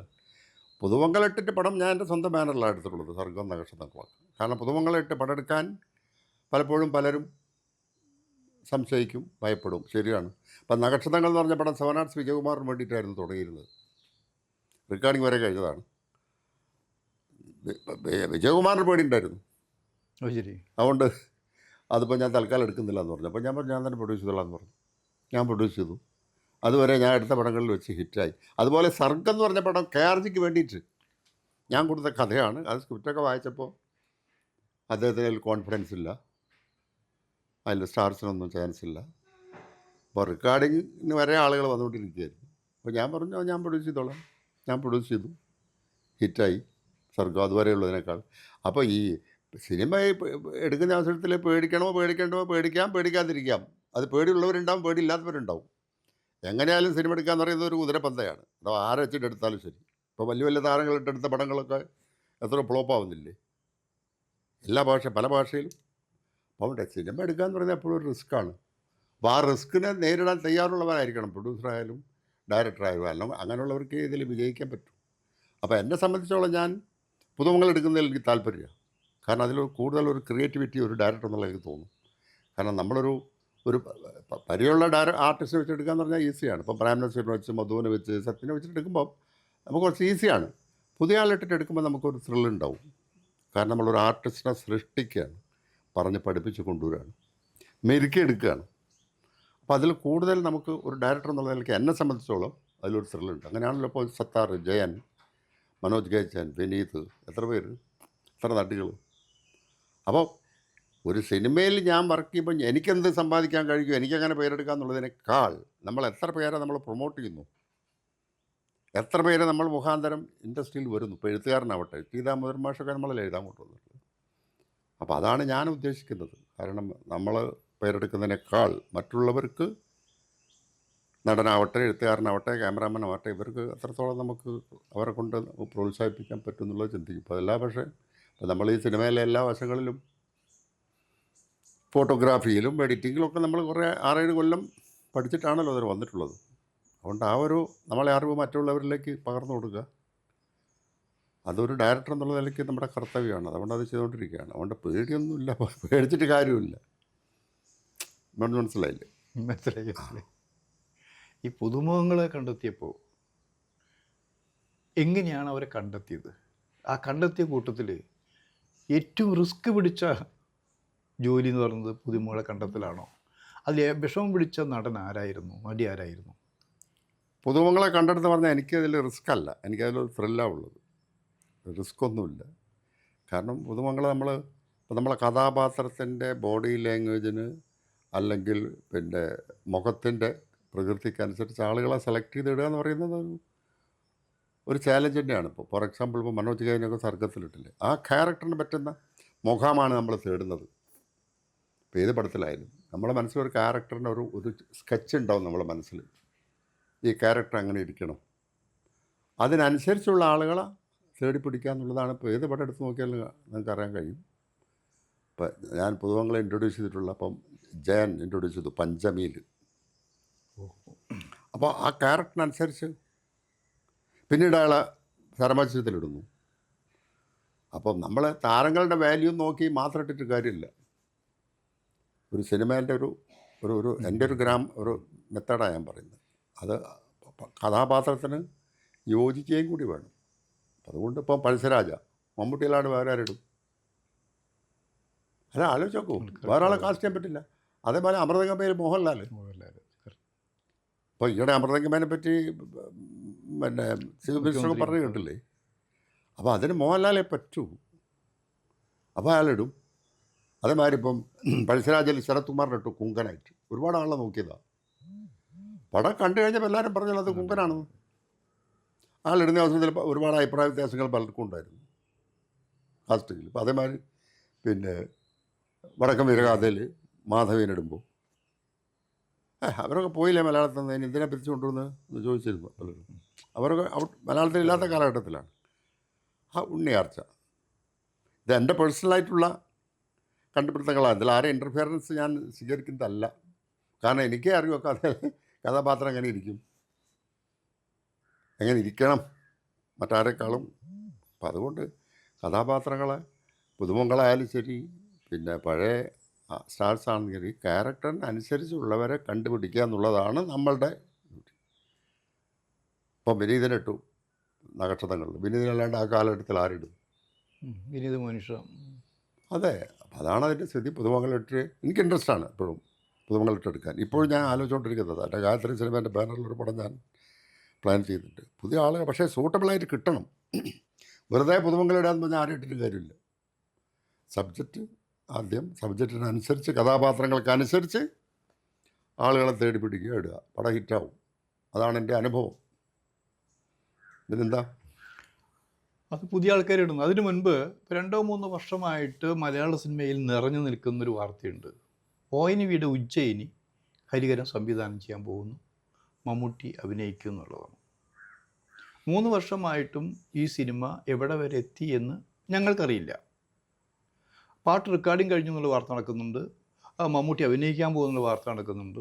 ഇപ്പോഴും ഹരിഹരൻ എന്നുള്ള ഡയറക്ടർ മനസ്സ് തുറന്നിട്ടില്ല. എന്താണ് അതിൻ്റെ സത്യം? മനസ്സെന്ത് തുറക്കാനാ? പടം ഷൂട്ടിങ് തുടങ്ങും. ഞാനെപ്പോഴും പടം ഷൂട്ടിങ് തീരുമാനിച്ചതിന് ശേഷമേ മനസ്സ് തുറക്കാറുള്ളൂ. കാരണം പല വലിയ വലിയ പടങ്ങളും, ഇത് ഉജ്ജയിനി എന്നൊക്കെ പറഞ്ഞിട്ടുണ്ടെങ്കിൽ സാധാരണ ഒരു പടമല്ല. ഇപ്പം പൊന്നിയിൻ സെൽവൻ എന്നൊരു പടം ഉണ്ടായിരുന്നു തമിഴിൽ, അറിയോ? എത്ര പേര് അനൗൺസ് ചെയ്തെന്നറിയോ നിങ്ങൾ? കുറേ ഷൂട്ട് ചെയ്തിട്ടുമുണ്ട്. കാരണം അതൊരു ക്ലാസിക് ആയിട്ടുള്ള ഫിലിമാണ്. അത് വളരെ ലേറ്റായിട്ടാണ് പിന്നെ പലരും തുടങ്ങി വെച്ചു. അതെ, പിന്നെയാണ് ഇപ്പോഴും എടുത്തത്. അതുമാതിരി ഉജ്ജയിനി എന്ന് പറഞ്ഞ പടം പണ്ട് എടുക്കാൻ തീരുമാനിച്ചിരുന്നു. അത് ഗുഡ് നൈറ്റ് മോഹനായിരുന്നു. ഞാനും ONV MT വാസനാർ കൂടി ഉജ്ജയിനിലൊക്കെ പോയിരുന്നു. ഒക്കെ ശരിയാണ്. ഗുഡ് നൈറ്റ് മോഹൻ തൽക്കാലം അത് എടുക്കുന്നില്ല എന്ന് തീരുമാനിച്ചു. കാരണം നിങ്ങൾ പറഞ്ഞ പോലെ കാരണം അതൊരു വലിയ ക്ലാസ് പടമാണ്. ഓരോ കാലഘട്ടത്തിൽ അങ്ങനെയാണല്ലോ, നിർമ്മാതാക്കൾക്ക് ഇങ്ങനെ മനസ്സുകൾ മാറിക്കൊണ്ടിരിക്കും. ഓരോ കാലഘട്ടത്തിൽ ഒരു സ്റ്റാർ വന്നാൽ അല്ലെങ്കിൽ ഒരു സിനിമ വന്നു കഴിഞ്ഞാൽ അവരുടെ ഐഡിയാസൊക്കെ മാറിക്കൊണ്ടിരിക്കും. തെറ്റല്ല, അവരാണ് പണം മുടക്കുന്നത്. അപ്പം അന്ന് പിന്നെ അത് അയാൾ പ്രൊസീഡ് ചെയ്തില്ല, ഞങ്ങളാരും ചോദിക്കാനും പോയില്ല. അപ്പോൾ ഈയിടെ വേണു കുന്തമ്പള്ളി ഒരു സിനിമ എടുക്കണം എന്ന് പറഞ്ഞപ്പോൾ ഞാനത് സജസ്റ്റ് ചെയ്തപ്പോൾ അയാൾക്ക് അതിൽ ഇൻട്രസ്റ്റിംഗ് ആയിട്ട് തോന്നി കഥയിൽ. ഞാൻ പറഞ്ഞു നിങ്ങൾക്ക് താല്പര്യമുള്ള കഥ വല്ലതുണ്ടോ എന്ന് ചോദിച്ചപ്പോൾ ഞാൻ പല കഥയും പറഞ്ഞു. വിജയനുണ്ട്, പയ്യമ്പള്ളി ചന്തുണ്ട്, സീമന്തകം എന്ന് പറഞ്ഞൊരു കഥയുണ്ട് മഹാഭാരതത്തിൽ. ഇതൊക്കെ എനിക്ക് താല്പര്യമുള്ളതാണ് ഇപ്പോഴും. അപ്പോൾ ഉജ്ജയിനി പുസ്തകം വായിച്ചു നോക്കിയപ്പോൾ ആൾ പറഞ്ഞു നമുക്കിത് എടുക്കാമെന്ന് പറഞ്ഞു. ഓക്കെ. അങ്ങനെ ഇപ്പം അങ്ങനെ സ്ക്രിപ്റ്റൊക്കെ എഴുതി വന്നപ്പോൾ മമ്മൂട്ടി അഭിനയിക്കണം എന്ന് തോന്നി. പണ്ട് വടക്കമ്പീരാതിൽ പറഞ്ഞ പോലെ വിക്രമാദിത്യനായിട്ട്. അങ്ങനെ മമ്മൂട്ടി അഭിനയിക്കാമെന്ന് പറഞ്ഞപ്പോഴാണ് കുറച്ച് അസ്വസ്ഥയൊക്കെ വന്നിട്ട് ഇങ്ങനെ ഡിലേ ആയത്. അപ്പോൾ ഡിലേ ആയി. ഞാൻ പറഞ്ഞു മമ്മൂട്ടി വരട്ടെ എന്നിട്ട് ആലോചിക്കാമെന്ന്. ഈയിടെ മമ്മൂട്ടി എന്താണെന്ന് ചോദിച്ചാൽ അവസരത്തിൽ അഭിനയിക്കാമെന്ന് പറഞ്ഞിട്ടുണ്ട്. അതുകൊണ്ട് അത് ഉടനെ തുടങ്ങാൻ സാധിക്കും എന്ന് വിചാരിക്കുന്നു. അത് തുടങ്ങുമ്പോഴേ ഞാൻ അനൗൺസ് ചെയ്യും. അല്ലെങ്കിൽ ആളുകളതിനെ ചോദിച്ചുകൊണ്ടിരിക്കും, ഉത്തരം പറഞ്ഞുകൊണ്ടിരിക്കേണ്ടി വരും നിങ്ങൾ ചോദിക്കുന്ന മാതിരി. അപ്പം നിങ്ങൾ ചോദിച്ചുകൊണ്ട് പറഞ്ഞതേ ഉള്ളൂ. അപ്പം അത് മമ്മൂട്ടി ഡേറ്റൊക്കെ വേഗം തരുകയും തുടങ്ങുകയാണെങ്കിൽ അത് തുടങ്ങും. ഇല്ലെങ്കിൽ ഞാൻ എൻ്റെ ഗായത്രി സിനിമേൻ്റെ കൊച്ചു പിള്ളേരുടെ ഒരു കഥ തുടങ്ങും. കാരണം ഇനിയിപ്പോൾ ഇങ്ങനെ വെയിറ്റ് ചെയ്തിട്ട് കാര്യമില്ല. ഞാൻ സിനിമ ചെയ്തിട്ട് കുറേ കൊല്ലങ്ങളായി. അപ്പോൾ ഇതിങ്ങനെ ചെയ്യുന്നു എന്ന് പറഞ്ഞുകൊണ്ട് കുറച്ച് അതിന് വേണ്ടി നല്ലൊരു പടമായിരിക്കും. മനസ്സിലായി? ഒരു മ്യൂസിക്കൽ, നൃത്തം, പാട്ട് എല്ലാം ഉള്ളൊരു വളരെ ഡിഫറെൻ്റ് ആയിട്ടുള്ള ഒരു classics as well as commercial അങ്ങനൊരു സിനിമയായിരിക്കും എന്നാണ് എൻ്റെ ഒരു പ്രതീക്ഷ. ഇതൊക്കെ നമ്മളാരും ആധികാരികമായിട്ടൊന്നും പറയുന്നില്ല. പടം റിലീസായിട്ട് ആളുകൾ കണ്ടു കഴിഞ്ഞാൽ നേരത്തെ പറയാൻ പറ്റും. പക്ഷേ നമുക്ക് തൃപ്തിയുള്ള ഒരു സംഗതി ചെയ്യുക എന്നുള്ളതാണ് എൻ്റെ അപ്രോച്ച്. നമ്മളെ മനസ്സിന് ഇത് നന്നായിരിക്കും എന്നുള്ള കഥകളെ ഞാൻ സജസ്റ്റ് ചെയ്യാറുള്ളൂ പ്രൊഡ്യൂസേഴ്സിന്. അല്ലാതെ ഒരു സിനിമ ചെയ്യാൻ മോഹിച്ചിട്ട് എന്തെങ്കിലും കഥ പറഞ്ഞ് അടിച്ചേൽപ്പിക്കുക എന്നുള്ള പണിയൊന്നും എനിക്കില്ല. അതാണ് എൻ്റെ മെത്തേഡ്. നിനക്കറിയാലോ, കുറേ കാലമായില്ലേ നമ്മൾ. ഈ അടുത്ത കാലത്ത് മോഹൻലാലിൻ്റെ ഒരു ചോദ്യത്തിന് ഉത്തരമായി മുഖ്യമന്ത്രി പിണറായി വിജയൻ പറഞ്ഞു തനിക്ക് ഏറ്റവും ഇഷ്ടപ്പെട്ട സിനിമ അമൃതംഗമയാണെന്ന്. അത് മലയാള സിനിമയിൽ ഭയങ്കര തരംഗമായി മാറി. ഒരു മുഖ്യമന്ത്രിയാണ് ഇങ്ങനെ പറഞ്ഞിരിക്കുന്നത്. ആ തരംഗത്തിൻ്റെ കേട്ടപ്പോൾ സംവിധായക നിലയിൽ താങ്കളുടെ അഭിപ്രായം എന്താണ്? എനിക്ക് പറയാനുള്ളത്, നല്ല സിനിമയാണെങ്കിൽ ഏത് കാലത്തും അതിന് അതിൻ്റേതായ ബലമുണ്ടാവും. അതാരെല്ലാം അതിനെ പുകമറയിലാക്കിയിട്ടാണെങ്കിൽ പോലും വല്ലപ്പോഴും ഇങ്ങനെ അത് പുറത്ത് തെളിഞ്ഞു വരും. ഇതിനൊരു നിങ്ങൾ ചോദിച്ചുകൊണ്ട് ഞാൻ പറയുകയാണ്, ഇതിൻ്റെ പുറകിലൊരു കഥയുണ്ട്.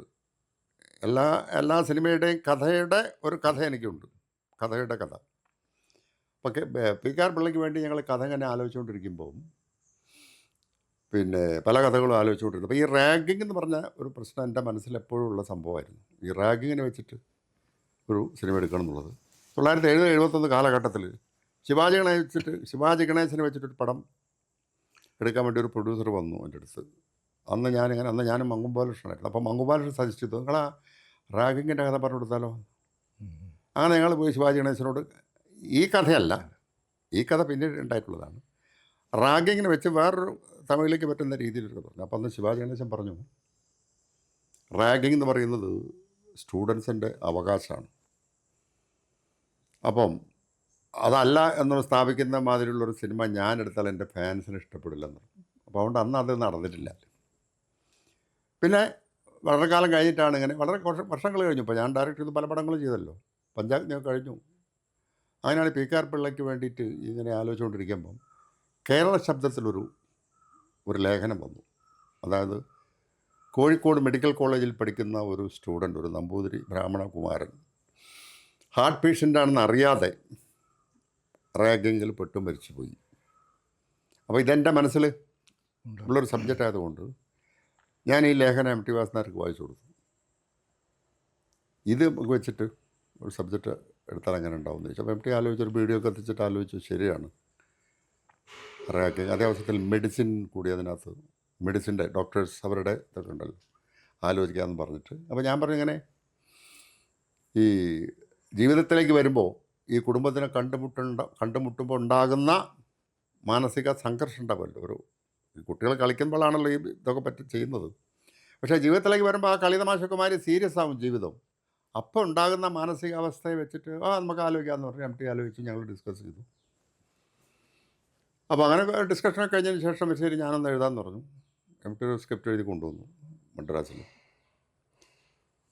അതുകൊണ്ട് വായിച്ചപ്പോൾ MT അതിനകത്ത് പിന്നെ ഈ ഡോക്ടറുടെ സഹോദരി പാർവതി അഭിനയിച്ച ഒരു റൊമാൻറ്റിക് ട്രാക്ക് വർക്ക് ചെയ്തു, ലവ് സ്റ്റോറി. അപ്പോൾ അത് ഞാൻ വായിച്ചപ്പോൾ എനിക്കത് കുറച്ച് കല്ലുകടിച്ചു. കാരണം റൊമാൻറ്റിക് ട്രാക്ക് അങ്ങനെ മരിച്ചുപോയ സ്റ്റുഡൻറ്റിൻ്റെ സഹോദരിയെ സ്നേഹിച്ചു എന്ന് പറയുമ്പോൾ ഇയാളെ സർവീസിന് അത് കണ്ടിട്ടാണെന്ന് തോന്നുമല്ലോ. അപ്പോൾ അങ്ങനെ ഞാൻ എൻ്റെ എഡിറ്റർ MS മണി സാറിനൊക്കെ സ്ക്രിപ്റ്റ് വായിച്ച് കേൾപ്പിച്ച് ഞാൻ ഈ അഭിപ്രായം പറഞ്ഞപ്പോൾ ശരിയാണത്. അപ്പോൾ അങ്ങനെ ഞാൻ MS മണിയോട് പറഞ്ഞു നിങ്ങളോട് വരണോ MT ആയിട്ടൊന്ന് പറയാൻ. അങ്ങനെ മണി സാറിന് കൂട്ടി ബാംഗ്ലൂർ ഹോട്ടലിൽ വന്നത് ഡിസ്കസ് ചെയ്തപ്പോൾ MT വളരെ ആലോചിച്ചു. ഈ ലവ് ട്രാക്ക് വേണ്ട, പ്രേമം വേണ്ട, മരിച്ചു പോയിട്ടുള്ള ആ വിദ്യാർത്ഥിയുടെ സ്ഥാനത്ത് നിന്നുകൊണ്ട് ആ കുടുംബത്തെ സംരക്ഷിക്കുകയും ആ കുട്ടിയെ ഡോക്ടറാക്കി കൊണ്ടുവരികയും ചെയ്യുന്ന ഒരു രീതിയിലാക്കാമെന്ന് പറഞ്ഞു. അപ്പോൾ ഉടനെ MT വാസൻ പറഞ്ഞു ആ സ്ക്രിപ്റ്റ് കളഞ്ഞേക്ക്, മറന്നേക്കത്, വേറെ എഴുതാമെന്ന് പറഞ്ഞു.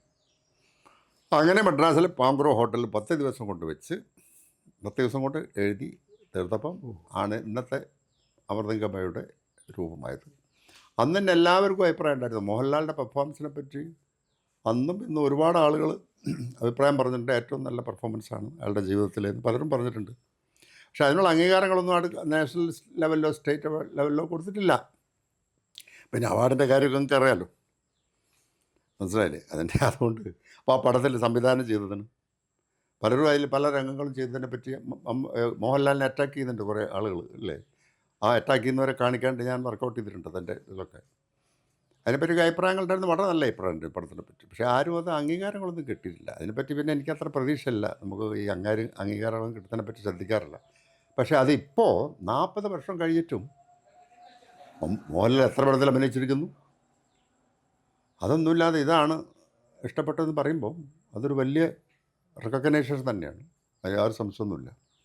അപ്പം അന്ന് ഈ അംഗീകാരങ്ങളൊന്നും കിട്ടിയില്ല എന്നുള്ളതിനേക്കാളൊക്കെ വലിയ അംഗീകാരമാണ് ഇപ്പോൾ 40 വർഷം കഴിഞ്ഞിട്ടും മനസ്സിൽ തങ്ങിക്കുന്ന സിനിമയാണ് എന്ന് മുഖ്യമന്ത്രി പറയുമ്പോൾ അതൊരു പാഠമാണ് സിനിമ എടുക്കുന്ന ആളുകൾ.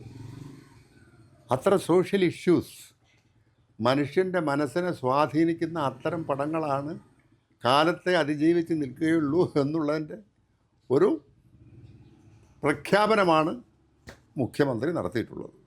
വളരെ സന്തോഷമുണ്ട് ആ കാര്യത്തിൽ, മനസ്സിലായി. 46 വർഷം മുമ്പ് മദ്രാസിൽ വെച്ചാണ് ഒരു മാധ്യമപ്രവർത്തന നിലയിൽ സംവിധാന ഹരികരനെ ഞാൻ ഇൻ്റർവ്യൂ ചെയ്തത്. അന്ന് വേഷം ഈ വൈറ്റ് ആൻഡ് വൈറ്റ് ആയിരുന്നു. ഇന്ന് അവരിപ്പോൾ 46 വർഷത്തിന് ശേഷവും ഞാൻ ഇൻ്റർവ്യൂ ചെയ്യുമ്പോൾ വേഷത്തിലൊരു മാറ്റവും വന്നിട്ടില്ല. ഇതെന്തെങ്കിലും പ്രതിജ്ഞയുണ്ടോ, അതെന്തെങ്കിലും രഹസ്യമുണ്ടോ, അതൊന്നും പറഞ്ഞാൽ കൊള്ളാം. വേഷത്തിൽ മാത്രമല്ല, എൻ്റെ സ്വഭാവത്തിൽ ഒരു മാറ്റവും വന്നിട്ടില്ല, മനസ്സിലായോ? അപ്പോൾ വേഷത്തിനെ പറ്റി പറയുകയാണെങ്കിൽ അതിൽ ചെറിയൊരു കഥയുണ്ട്, ഇല്ലാതെ പറഞ്ഞുകൂടാ. ഞാൻ ഒരുപാട് ഡയറക്ടേഴ്സിനോട് വർക്ക് ചെയ്തിട്ടുണ്ട്. നിങ്ങൾക്കറിയാമല്ലോ, M Krishnan Nair, A V Raju, JD Thottan, SS Rajan, PP ഉണ്ണി, പലരേറ്റും. അപ്പോൾ അതിൽ പല പടങ്ങളുടെയും ക്യാമറമാൻ U രാജഗോപാലായിരുന്നു ചില പടങ്ങളൊക്കെ. അപ്പോൾ രാജേട്ടൻ എപ്പോഴും എന്നോട് പറയും, നീ ഇത്രയൊക്കെ വർക്ക് ചെയ്തിട്ടുണ്ടല്ലോ പല ഡയറക്ടേഴ്സിൻ്റെ കൂടെ, പിന്നെ CV ശ്രീധരൻ്റെ കൂടെ കൂടി നീ ഒന്ന് വർക്ക് ചെയ്യണം, എൻ്റെ ടേസ്റ്റിന് പറ്റും. അപ്പോൾ അത് പറഞ്ഞപ്പോൾ എനിക്ക് വളരെ സന്തോഷമായി. കാരണം ഞാൻ പഠിക്കുന്ന കാലത്ത് ഞാൻ ആരാധിക്കുന്നൊരു ഡയറക്ടറായിരുന്നു CV ശ്രീധർ. ഇപ്പം നിങ്ങൾക്കറിയാം, നെഞ്ചുരുളാലയം, നെഞ്ചമ്പറപ്പതില്ലേ, കാതലിക്ക് നേരമില്ലേ, ശിവന്തമൺ, ഊട്ടി വരെ ഉറവ് തുടങ്ങിയിട്ട് ഒരുപാട് ഹിറ്റ് പടങ്ങൾ തമിഴിൽ, ആ കാലത്തെ ടോപ്പ് ഹിറ്റ് ഡയറക്ടർ. അപ്പോൾ അന്ന് തമിഴ് പടങ്ങളൊക്കെ ഞാൻ ഇദ്ദേഹത്തിൻ്റെ പടങ്ങളൊക്കെ കണ്ടിട്ടുണ്ട്. ഞാനൊരു ആരാധകനായിരുന്നു സത്യം പറയുകയാണെങ്കിൽ. അപ്പോൾ അങ്ങനെയുള്ള ഒരാൾ കൂടെ വർക്ക് ചെയ്യണമെന്ന് രാജേട്ടൻ പറയുമ്പോൾ എനിക്ക് വളരെ സന്തോഷമായി. അപ്പോൾ അന്ന് ആക്ച്വലി CV ശ്രീധരൻ്റെ കൂടെ വിൻസെൻ്റ് മാഷായിരുന്നു ക്യാമറമാൻ. അതിനുശേഷം പിന്നെ U രാജഗോപാലൻ. ഇപ്പോൾ രാജഗോപാൽ എന്നെ കൊണ്ടുപോയി ശ്രീധരനെ പരിചയപ്പെടുത്തി. അപ്പം രാജഗോപാൽ പറഞ്ഞു, ഇവൻ കൂടെ ഒന്ന് നിന്നോട്ടെ. അതിനെന്താ. അങ്ങനെ CV ശ്രീധരൻ്റെ കൂടെ 2-3 പടങ്ങളിൽ, തമിഴ് പടങ്ങളിൽ, എൻ്റെ പേര് ഞാൻ ഓർമ്മിക്കുന്നില്ല. പക്ഷേ ഞാൻ പ്രധാനമായിട്ടും രാജേട്ടൻ ക്യാമറ ആയതുകൊണ്ട് ഈ ക്യാമറ ഡിപ്പാർട്ട്മെൻറ്റിലാണ് ഞാനിങ്ങനെ അന്ന് പക്ഷെ അന്ന് ഞാൻ പിന്നെ ശ്രീ വി ശ്രീധരൻ്റെ ഡയറക്ടോറിയൽ മെത്തേഡ് ഒക്കെ ഞാൻ ഒരുപാട് നോക്കിയിരുന്നു. അപ്പോൾ മിക്കവാറും സിനിമകൾ സെറ്റിൽ ചെയ്തിട്ടാണ് ഡയലോഗ് എഴുതിയിരുന്നത് ശ്രീ വി ശ്രീധരൻ. ഈ അത്ഭുതം തോന്നിയിട്ടുണ്ട്. വലിയ വലിയ ഹിറ്റ് പടങ്ങളൊക്കെ. അപ്പോൾ അന്ന് അദ്ദേഹത്തിൻ്റെ ഡ്രസ്സ് വൈറ്റ് ആൻഡ് വൈറ്റാണ്. അപ്പോൾ ഞാൻ ഡയറക്ടറായപ്പോൾ എനിക്ക് തോന്നി ശരി വൈറ്റ് ആൻഡ് വൈറ്റ് ആക്കാമെന്ന് വിചാരിച്ചു. അങ്ങനെ ആക്കി, അത്രയേ ഉള്ളൂ. അല്ലാതെ അതിൽ പിന്നെ പിന്നെ നമ്മുടെ ഗാനഗന്ധർവൻ വൈറ്റ് ആണല്ലോ. അപ്പോൾ എനിക്കൊരു കൂട്ടുകാരനും കൂടി ഉണ്ടായി. മനസ്സിലായില്ലേ? അതല്ലാണ്ട് അതിൽ പ്രത്യേക കാര്യങ്ങളൊന്നുമില്ല. ഇനിയിപ്പോൾ നിങ്ങൾ പറയുകയാണെങ്കിൽ അങ്ങനെ പണമെന്നുണ്ടെങ്കിൽ ഞാൻ മാറ്റി ഡ്രസ്സ് ചെയ്യാം. ഈ അടുത്ത കാലത്ത് മുഖ്യമന്ത്രി പിണറായി വിജയൻ താൻ കണ്ട ഏറ്റവും നല്ല സിനിമ അമൃതം കവിയ എന്നാണ് പറഞ്ഞിരിക്കുന്നത്. അത് ഇൻഡസ്ട്രിയിൽ ഭയങ്കര തരംഗം സൃഷ്ടിച്ചു കഴിഞ്ഞു. ഈ തരംഗം സൃഷ്ടിച്ചുകൊണ്ടിരിക്കുന്നതിനിടയിൽ വീണ്ടും ഒരു സിനിമ ഹരിഹരനും മോഹൻലാലും തമ്മിൽ ഉണ്ടാകുമോ? അങ്ങനെ ചിന്തിച്ചിട്ടുണ്ടോ? പുതിയ സിനിമയെക്കുറിച്ച് ചിന്തിക്കേണ്ടത് നിർമ്മാതാക്കളാണ്. ഈ തരംഗം എങ്ങനെ ഉപയോഗിക്കണം എന്നൊക്കെയുള്ളത് എനിക്കങ്ങനെ, അല്ലെങ്കിൽ മോഹൻലാൽ വിചാരിക്കണം. അത് അവരല്ല വിചാരിക്കേണ്ടത്. ഇപ്പോൾ ഞാനെന്ത് വിചാരിക്കാനാണ്? എൻ്റെ അടുത്തിപ്പം ഇപ്പോൾ സിനിമ എടുക്കാൻ ആളുകൾ വരുന്നു, ഇന്നയാൾ മോഹൻലാൽ അഭിനയിക്കുന്നു, അല്ലെ മമ്മൂട്ടി അഭിനയിക്കുന്നു, അല്ലെ പുതിയ ആൾ അഭിനയിക്കുന്നു എന്ന് പറഞ്ഞാൽ അത് ചെയ്യാന്നുള്ളതല്ലാണ്ട് ഈ തരംഗം ഒന്ന് ഉപയോഗപ്പെടുത്തണം എന്ന് പറഞ്ഞാൽ ഈ മോഹൻലാൽ എടുത്തു പോവുകയെ ഞാനോ അല്ലെങ്കിൽ പ്രൊഡ്യൂസർ എടുത്തോ? അതൊന്നും നമ്മൾ ചെയ്യാറില്ല. അത് അവർ ആലോചിക്കേണ്ടതാണ്. അങ്ങനെ ഒരു തരംഗം ഉണ്ടെങ്കിൽ. അതല്ലെങ്കിൽ ഈ തരംഗം ഇല്ലെങ്കിലും മോഹൻലാലിനെ മമ്മൂട്ടിനെ വെച്ച് പടെടുക്കാന്ന് പറയുന്നതൊക്കെ നല്ല കാര്യമില്ലേ? നല്ല കാര്യമില്ലേ? അവരൊക്കെ എത്ര കാലമായി ഇപ്പോഴും അവരതേ നിലവാരത്തിലും ഉളിമങ്ങാതെ നിൽക്കുന്നു എന്ന് പറയുന്നത് മലയാള സിനിമയിൽ മാത്രമല്ല, ഇന്ത്യൻ സിനിമയിൽ തന്നെ ഒരു അത്ഭുതമാണ്. നിങ്ങൾ ചരിത്രം എടുത്ത് നോക്കിയാൽ അറിയാം. മനസ്സിലായില്ലേ? മലയാളത്തിൽ ഇവർ രണ്ടുപേരും ഇന്നും അങ്ങനെ നിൽക്കുന്നു എന്ന് പറയുന്ന ഒരു ഭാഷയിലും അങ്ങനെ ഞാൻ കണ്ടിട്ടില്ല. അവർ നമ്മൾ ആഘോഷിക്കുക മോഹൻലാലിനെ മമ്മൂട്ടിനെയും വെച്ചിട്ട്. അതാണ് വേണ്ടത്. 36 വർഷം കഴിഞ്ഞിട്ടും ഒരു വടക്കൻ വീരഗാഥ ചർച്ച ചെയ്യപ്പെട്ടുകൊണ്ടിരിക്കുകയാണ്. ഇപ്പോൾ അംഗീകാരങ്ങൾ നേടിക്കൊണ്ടിരിക്കുകയാണ്. എന്നാൽ അതിൻ്റെ സംവിധായകനെ വേണ്ട രീതിയിൽ അംഗീകരിക്കുകയോ ചെയ്തിട്ടില്ല എന്നാണ് എൻ്റെ അഭിപ്രായം. സാറിന് എന്ത് തോന്നുന്നു? 36 കൊല്ലം കഴിഞ്ഞില്ലേ വടക്കൻ വീര വന്നിട്ട്? ഇനിയിപ്പോൾ എൻ്റെ അഭിപ്രായത്തിന് വല്ല വാല്യൂ ഉണ്ടോ? പറയണോ? പുതിയ തലമുറയ്ക്ക് ഇത് കേൾക്കാൻ ആഗ്രഹമുണ്ട്. പുതിയ തലമുറയ്ക്ക് ഇത് കേട്ടിട്ട് അവരെന്ത് ചെയ്യാൻ? ഞങ്ങളൊക്കെ പാടുപെട്ടാട് ഈ അവസ്ഥ വരുമോ എന്ന് വിചാരിച്ചാൽ ദാറ്റ് ഇസ് പോയിന്റ്. അത് ശരിയാണ്, അത് ശരിയാണ്. അത് നിങ്ങൾ പറഞ്ഞൊരു കാര്യമുണ്ട്. അത് പറയുകയാണെങ്കിൽ കുറച്ച് വിശദമായിട്ട് പറയേണ്ടി വരും. വിശദമായിട്ട് പറയണം സാർ, ഞങ്ങൾക്ക് അറിയണം. അത് വടക്കം വീരഗാഥയുടെ 150-ാം ദിവസം ഞാനിപ്പോൾ നിങ്ങൾ പറഞ്ഞോണ്ട് പറയാം, തിരുവനന്തപുരത്ത് ഒരു ഫംഗ്ഷൻ ഉണ്ടായിരുന്നു. നായനാരായിരുന്നു അത് ഉദ്ഘാടനം ചെയ്തിരുന്നത്, അവാർഡുകളെല്ലാം കൊടുത്തിരുന്നത്. അവിടെ തിരക്കഥാകൃത്തിനെ പറ്റി, അതിലെ നടന്മാരെ നടികളെപ്പറ്റി, പിന്നെ മാധവിയുടെ കണ്ണുകളെപ്പറ്റി ഒക്കെ ഒരുപാട് ആളുകൾ പ്രശംസിക്കുകയുണ്ടായി. പക്ഷേ ഞാനത് ശരിക്കും എൻ്റെ ഓർമ്മയുണ്ട്, ഈ ചിത്രത്തിലൊരു സംവിധായകനുണ്ടെന്ന് അവിടെ ആരും പറഞ്ഞു കേട്ടില്ല. പക്ഷേ നായനാർ അവാർഡ് എടുത്ത് തരുമ്പം അല്ല ഹരിഹരൻ അല്ലേ സംവിധായകൻ, ആരും പറഞ്ഞു കേട്ടില്ലല്ലോ സംവിധായകനെ പറ്റി എന്ന് പറയുണ്ടായി. ഇത് മറന്നുമില്ല, അതുകൊണ്ടാണ് ഇപ്പോൾ എടുത്ത് പറയാൻ കാരണം. അത് നല്ലൊരു അപ്പം കോംപ്ലിമെന്റ്. അതിന് ശേഷം പല അവാർഡുകൾ കാര്യങ്ങളൊക്കെ ഉണ്ടായി. പിന്നെ എവിടെ അംഗീകാരമില്ല. ഒരു അംഗീകാരം കിട്ടി എനിക്ക് കൊറിയൻ ഫിലിം ഫെസ്റ്റിവലിൽ എൻ്റെ അടുത്തുണ്ട്, ഡയറക്ഷനെ മെൻഷൻ ചെയ്തു. അതേമാതിരി ഫുക്കോക്ക ഫിലിം ഫെസ്റ്റിവൽ. പക്ഷെ നമ്മുടെ നാടുകളിൽ എവിടെയും അവാർഡൊന്നും വേണ്ട, ഇതിനൊരു സംവിധായകനുണ്ട്, ആ വിഡ്ഢിയുടെ പേര് ഹരിഹരനാണെന്ന് പോലും പറഞ്ഞിട്ടില്ല. മനസ്സിലായില്ലേ? ആരും പറഞ്ഞിട്ടില്ല. ഇപ്പം 36 വർഷം കഴിഞ്ഞിട്ടും ഞാൻ പലരുടെയും പല ഇൻ്റർവ്യൂകളൊക്കെ കേട്ടു. അതിൽ അഭിനയിച്ചവർ, അഭിനയിക്കാത്തവർ, അതിൻ്റെ എഴുത്തുകാരൻ, നടൻ, അവരാരും നിങ്ങളിപ്പോൾ പറഞ്ഞ മാതിരി അതിൻ്റെ ക്രാഫ്റ്റിനെ പറ്റിയോ ഒന്നും ആരും പറഞ്ഞിട്ടില്ല. ഇപ്പോൾ ഈയിടെ ആ പടം റിലീസായ അവസരത്തിൽ നമ്മൾ ഒരുപാട് ഡയറക്ടേഴ്സ് പടം കണ്ട് പോകേണ്ടായിട്ടുണ്ട്. നമ്മളെ കൂടെയുള്ള നമ്മളെ കൊളീഗ്സ്, അവർ പോലും അതിൻ്റെ ക്രാഫ്റ്റിനെ പറ്റി പറഞ്ഞു കേട്ടിട്ടില്ല. അതിൽ MTയുടെ തിരക്കഥ, മമ്മൂട്ടിയുടെ അഭിനയം, മാധവി ഹാഹ. അപ്പം എനിക്ക് അതിൽ യാതൊരു ഖേദം തോന്നിയില്ല. ഇവർക്ക് സിനിമയെപ്പറ്റി എന്താണ് ഒരു സംവിധായകൻ്റെ ജോലി ഒരു സിനിമയിൽ എന്നൊന്നും ഇവർക്കൊരു പക്ഷേ അറിയാഞ്ഞിട്ടാണോ അല്ലെങ്കിൽ മനഃപൂർവ്വം പറയാതിരിക്കുന്നതാണോ ആരെങ്കിലും എനിക്ക് പേടിച്ചിട്ടാണോ? തോന്നി. അല്ല ഞാൻ പറഞ്ഞത് ആരെങ്കിലും പേടിച്ചിട്ട് പക്ഷേ അല്ല പിന്നെ സിനിമയിലെ പലരും പറഞ്ഞിട്ടുണ്ടായിരുന്നു. അത് ഞാൻ പറഞ്ഞുതരാം. മദ്രാസിൽ അന്ന് ആ കാലത്ത് പടം പ്രൊജക്റ്റ് ചെയ്തപ്പോൾ ബാലു മഹേന്ദ്ര, പ്രതാപ് പോത്തൻ, കെ ബാലചന്ദർ. പ്രതാപ് പോത്തനൊക്കെ അന്ന് MT ഉള്ള സദസ്സ് തന്നെ പറഞ്ഞു, എങ്ങനെയാണ് ഈ സിനിമ മൗണ്ട് ചെയ്തിരിക്കുന്നത്, മെയിൻറ്റെയിൻ ചെയ്തിരിക്കുന്നു. അതിൻ്റെ ഷോട്ടുകൾ, അതിൻ്റെ സീനുകൾ മെയിൻറ്റെയിൻ ചെയ്യാന്ന് പറയുന്നത് ഒരു സീൻ മാത്രം നന്നായിട്ട് എടുക്കല്ല, എല്ലാ രംഗങ്ങളും മെയിൻറ്റെയിൻ ചെയ്തിട്ട് ഒരു ഒരു ഹോളിവുഡ് സിനിമയുടെ സ്റ്റൈൽ എടുത്തിരിക്കുന്നു എന്നൊക്കെ അന്ന് പ്രതാപ് പോത്തനൊക്കെ എന്നോട് പറയണ്ടായിട്ട്. പക്ഷേ വേറെ ആരും പറയണ്ടായിട്ടില്ല. ഇപ്പോൾ ഒരു തിരക്കഥ കിട്ടിക്കഴിഞ്ഞിട്ടുണ്ടെങ്കിൽ ഇറ്റ്സ് എ ബ്ലൂ പ്രിൻ്റ്. അതിൻ്റെ ആളുകളെ കോസ്റ്റ്യൂംസ്, അവരഭിനയിക്കേണ്ട വിധം, അവരുടെ മൂവ്മെൻറ്റ്സ്, അവരുടെ നിശബ്ദ നിമിഷങ്ങൾ, ഇതൊക്കെ ആരാ തീരുമാനിക്കുന്നത്? ഇതെന്താ നടീനടന്മാർ വന്ന് സെൽഫി എടുത്തിട്ട് പോവുകയാണോ സിനിമ? ആണോ?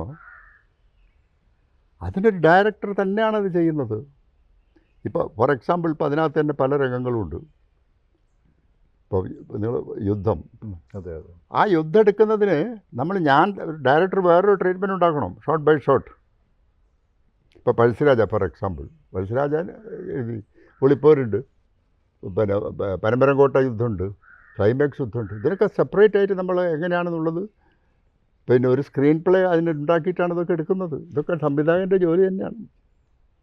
ഇപ്പോൾ വടക്കം വീരഗാഥയെ പറ്റി പറയുകയാണെങ്കിൽ അത്ര നിശബ്ദമായിട്ടുള്ള ഓരോ ഷോട്ടുകളും കഴിഞ്ഞിട്ട് ഇപ്പം ചന്തു പറയുന്ന ഫ്ലാഷ് ബാക്ക് എന്ന് വേറൊരു ഫ്ലാഷ് ബാക്കിലേക്കുള്ള ട്രാൻസിഷൻ ഉണ്ടല്ലോ, അതിന് കൊടുക്കുന്ന നിശബ്ദ നിമിഷങ്ങളൊക്കെ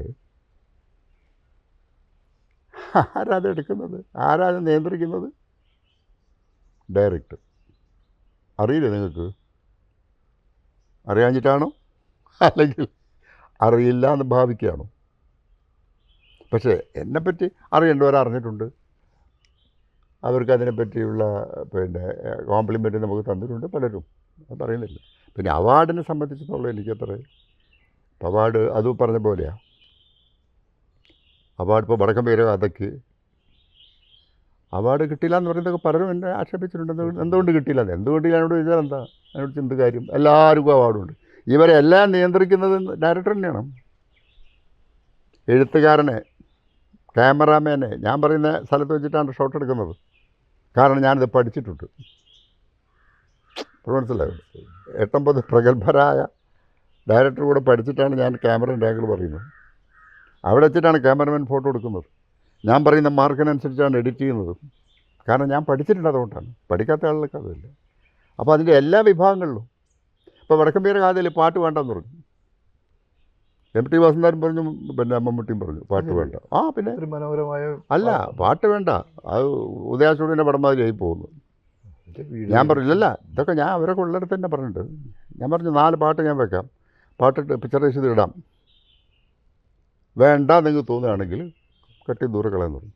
പടം റിലീസ് അന്ന് രാത്രി മമ്മൂട്ടി എന്നെ വിളിച്ചു, ഹാറ്റ്സ് ഓഫ് ടു സർ, പാട്ടുകൾ ഹൈലൈറ്റ്സാണ് പടത്തിൽ നിന്നാണ് പറയുന്നത്.